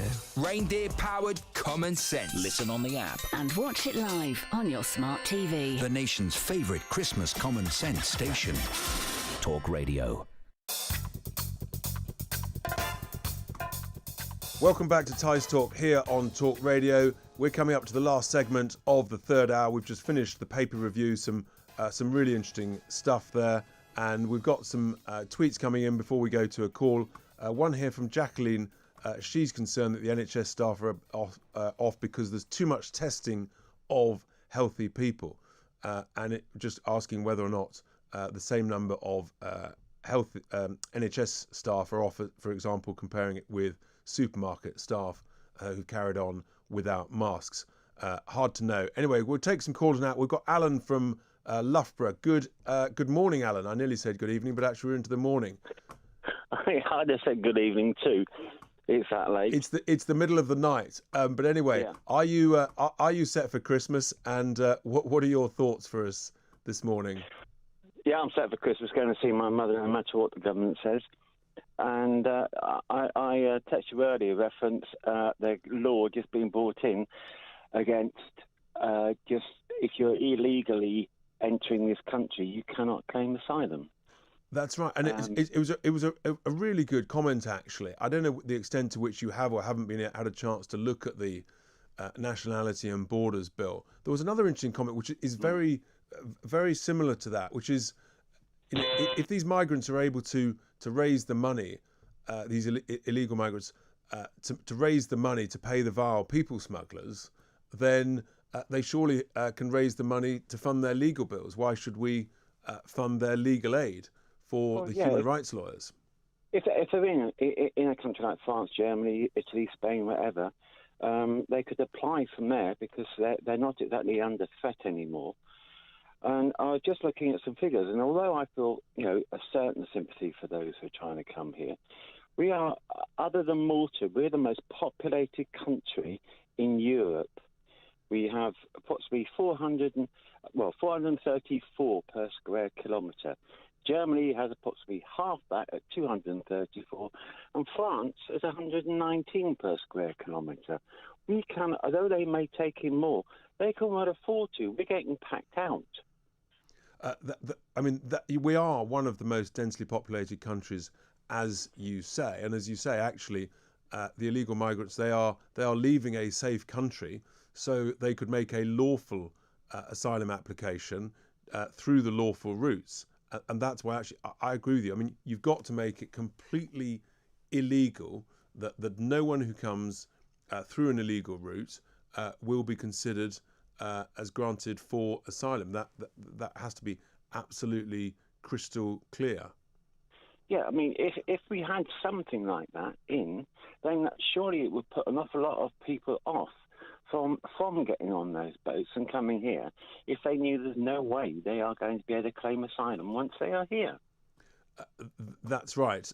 But I think the other point is they also know that we are so bad at deporting anybody who's a failed asylum seeker. Essentially, they know once they're here, then under the current system, they're here for good, and that really is what they are. That's their expectation. They know that basically the Home Office is not fit for purpose.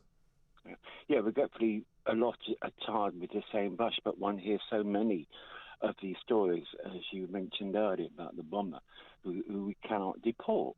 And to me, that is just absolutely ridiculous. The government is putting the very people it's meant to be protecting at risk.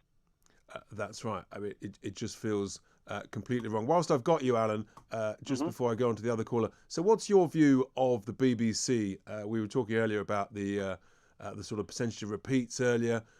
What would you do with the BBC? Would you like to reorganise the licence fee, or are you happy with it as it is?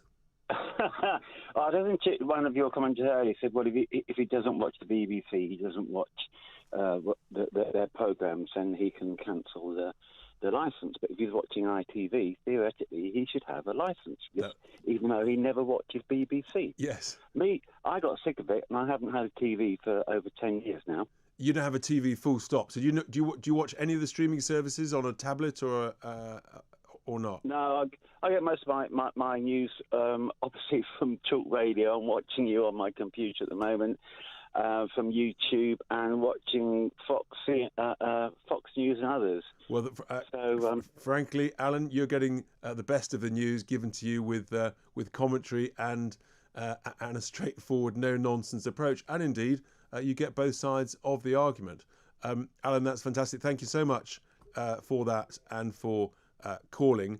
We're now going to go to David in Sunderland, but just actually before I do that, here's an interesting tweet which has come in from Dr. Samantha, who says, right, let's set the record straight, shall we? Protect the NHS actually means protect you should you get sick. It has all along, and you know it.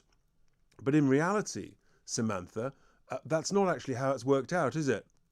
And that's the reason why we've got 81,000 excess deaths of non-COVID patients at home since the pandemic began, because people have been essentially either told to stay away, or they can't get to see a GP, or they've been made morally to feel that they need to leave capacity in the NHS just for COVID. And I think many people feel that too much during the last 20 months, the National Health Service has become the National COVID Service. And I fear that it's actually over the next couple of years, we're really going to see the damage for what has been done. I think we've got David in Sunderland to give us some thoughts. David, how are we doing? Hi there, not bad. Good. What would you like to say this morning? I'd just say, sack Chris Whitty, sack Boris. Because if they put out any new restrictions, I'm definitely not going to follow them.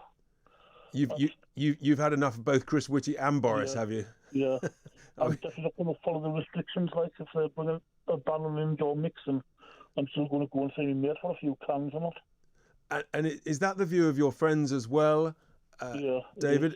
Are you just getting the sense that people have just had enough of it all? Yeah, definitely. They say one thing, then they keep moving the goalposts or not. They do, don't they? It's extraordinary. I mean, the goalposts have been moved, frankly, off the pitch, off the car park, into a completely different county. It just seems never-ending, does it?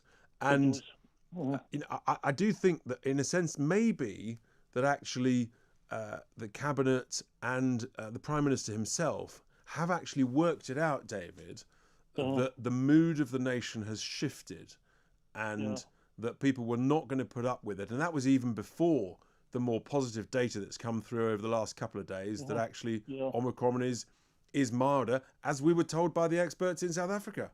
Yeah, exactly. Yeah. So would you? You're going to carry on and hopefully enjoy Christmas as you'd planned.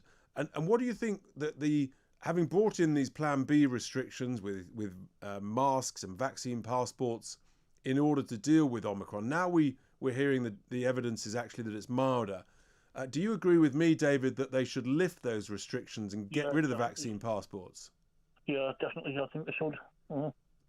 Because my concern, though, and I think we've really got to watch this, David, is that they just get left in place. And then you know that actually it's the thin end of the wedge, don't you?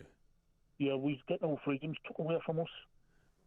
Exactly. Have you always been against the vaccine passport? I have, yeah. I mean, for me, as I say, it's the thin end of the wedge. I have real concerns, and this is actually the moment where, they brought it in for a specific reason because of Omicron. That reason look as though it's falling away, and therefore they really should get rid of those restrictions and not use them. Yeah, exactly. Yeah, they should. They don't seem to have an end goal in sight either. Well, that's exactly right. And whilst I've got you, David, so what's your view on the BBC? Do you watch it much? Are you happy paying the licence fee, or would you like to see it reformed or abolished? Luckily, I still live with my mum, and she pays the licence fee, but I think the licence fee should be abolished because she's a pensioner. She's in her 70s. And she's still going to pay it, yeah. So she would have qualified for a free licence fee? Yeah. But they've just taken that away, haven't they, or just about to? Took it away, yeah. So she's obviously not pleased with that. No. But would you like to see? I mean, do you watch the BBC News? Do you watch bits of it, or what would you like? Would you like to have a menu of options? I watch the soaps and not, but that's all I watch. Just the soaps and all, a bit news, and that's it. But you do watch a bit of BBC News, do you? Yeah. Right. So in a sense, you're getting the full, the full sort of shopping list. Yeah. And do you watch? Do you get your news from anywhere else, either ITV or any of the internet services or anywhere? I just listen to the radio and use Google News on my phone. Right. I mean, the reality is, the BBC is expensive, as of course are all these channels. It is. If you have all of them, it really starts to add up. As for films and that, I don't watch any Netflix or anything like that. I'll keep buying loads of DVDs still. Right, so you don't use Netflix and the other streaming services? Yeah, I just buy loads of DVDs. Right. Okay, well that's... My bedroom's like a shop. Your bedroom's like a shop. I got it. Okay, so actually you probably would still pay some form of license fee for the BBC in that sense. And of course, you said about sacking Boris, but of course we can only do that at an election. But he couldn't he? He could change the members of Sage. He could get rid of Chris Whitty. What would you do with the members of Sage, people like Neil Ferguson and co? I would sack them as well, yeah. You'd get rid of them as well, would you? Yeah, definitely. And is there anybody that you've read up or heard up that you think is actually credible that should replace them? To be honest, I preferred Theresa May to Boris Johnson. Did you? Right, in terms of politician, you preferred Theresa May. And why? What was it about Theresa May that you preferred? I think she would have had end goal in sight or not. Yes. Did you hear her speak? Did you see a clip of her speaking in the House of Commons just the other day? Yeah. Saying you can't keep opening up and shutting the economy up all the time or not. It's extraordinary, but actually, some of her speeches in the House of Commons just recently have been some of her most erudite and significant speeches that, frankly, I think anybody can recall her ever making. She's almost been a better backbencher speaking against the government, speaking for common sense, which obviously we stand for, than when she was Prime Minister. Exactly, she has, yeah. Well, it's fascinating. I wonder whether whether it's a constant process for her of trying to get some form of revenge. Do you think that, Dave? Yeah, definitely. Yeah, and so what's the general mood in Sunderland? Because obviously some of the constituencies up there are part of the Red Wall. They voted Tory. How do you feel people are thinking towards the next general election and Boris? I don't think they'll vote for Boris again. Don't you? And so, but do you think Boris will lead the Tories into the next election, or do you think they'll ditch him and get rid of him if they think I think that they'll ditch him and get rid of him. Do you? Interesting. So, yeah. So who would you prefer to see in his place? To be honest, I'd sooner vote for Labour. Right. So you'd go.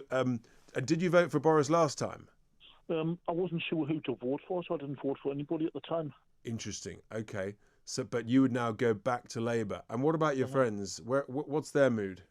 I think most of them would vote for Labour. That's very interesting indeed. And what do you think of Keir Starmer? I think he's much better than Boris. Okay. And tell me why. Do you think he's just got more integrity, more diligence? What is it about him? More integrity, more diligence. And I think at least he would have had an end goal in sight for all of this. Even though, for example, with the restrictions, remember, he called the easing of restrictions in midsummer, he called that reckless and that we shouldn't. I think it definitely would have had an end goal for all this, definitely. Yeah, well, that's very interesting. David, thank you so much for those thoughts. That was David in Sunderland, who didn't vote at the last election.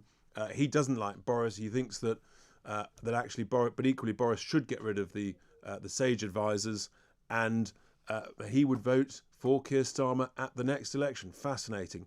I think Boris Johnson has got real trouble at the next election, but I'm convinced actually that the Conservatives, when they realise he is a liability, they will get rid of him. We're approaching the top of the hour. Thank you very much, all of you, for listening, for watching. We've covered a lot. We've covered the Omicron data. We've covered the migrant crisis. We've talked about the new treatments with Paul Little, which was brilliant.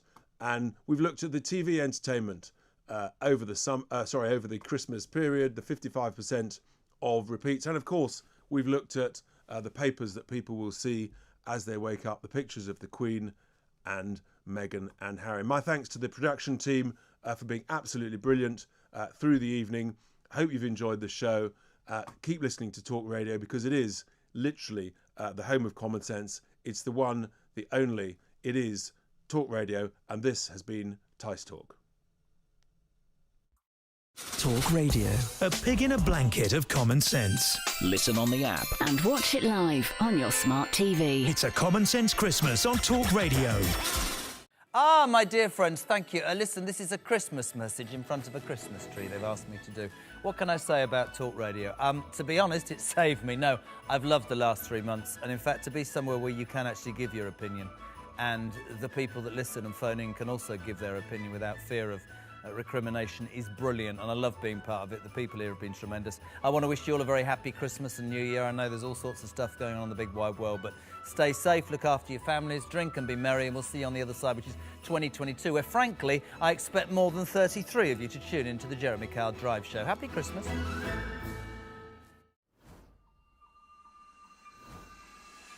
Offence archaeology on Twitter. Quite terrifying. Don't beg Jeff Bezos. Charge him, for God's sake. Have a day off. Use some common sense. People can say whatever they want.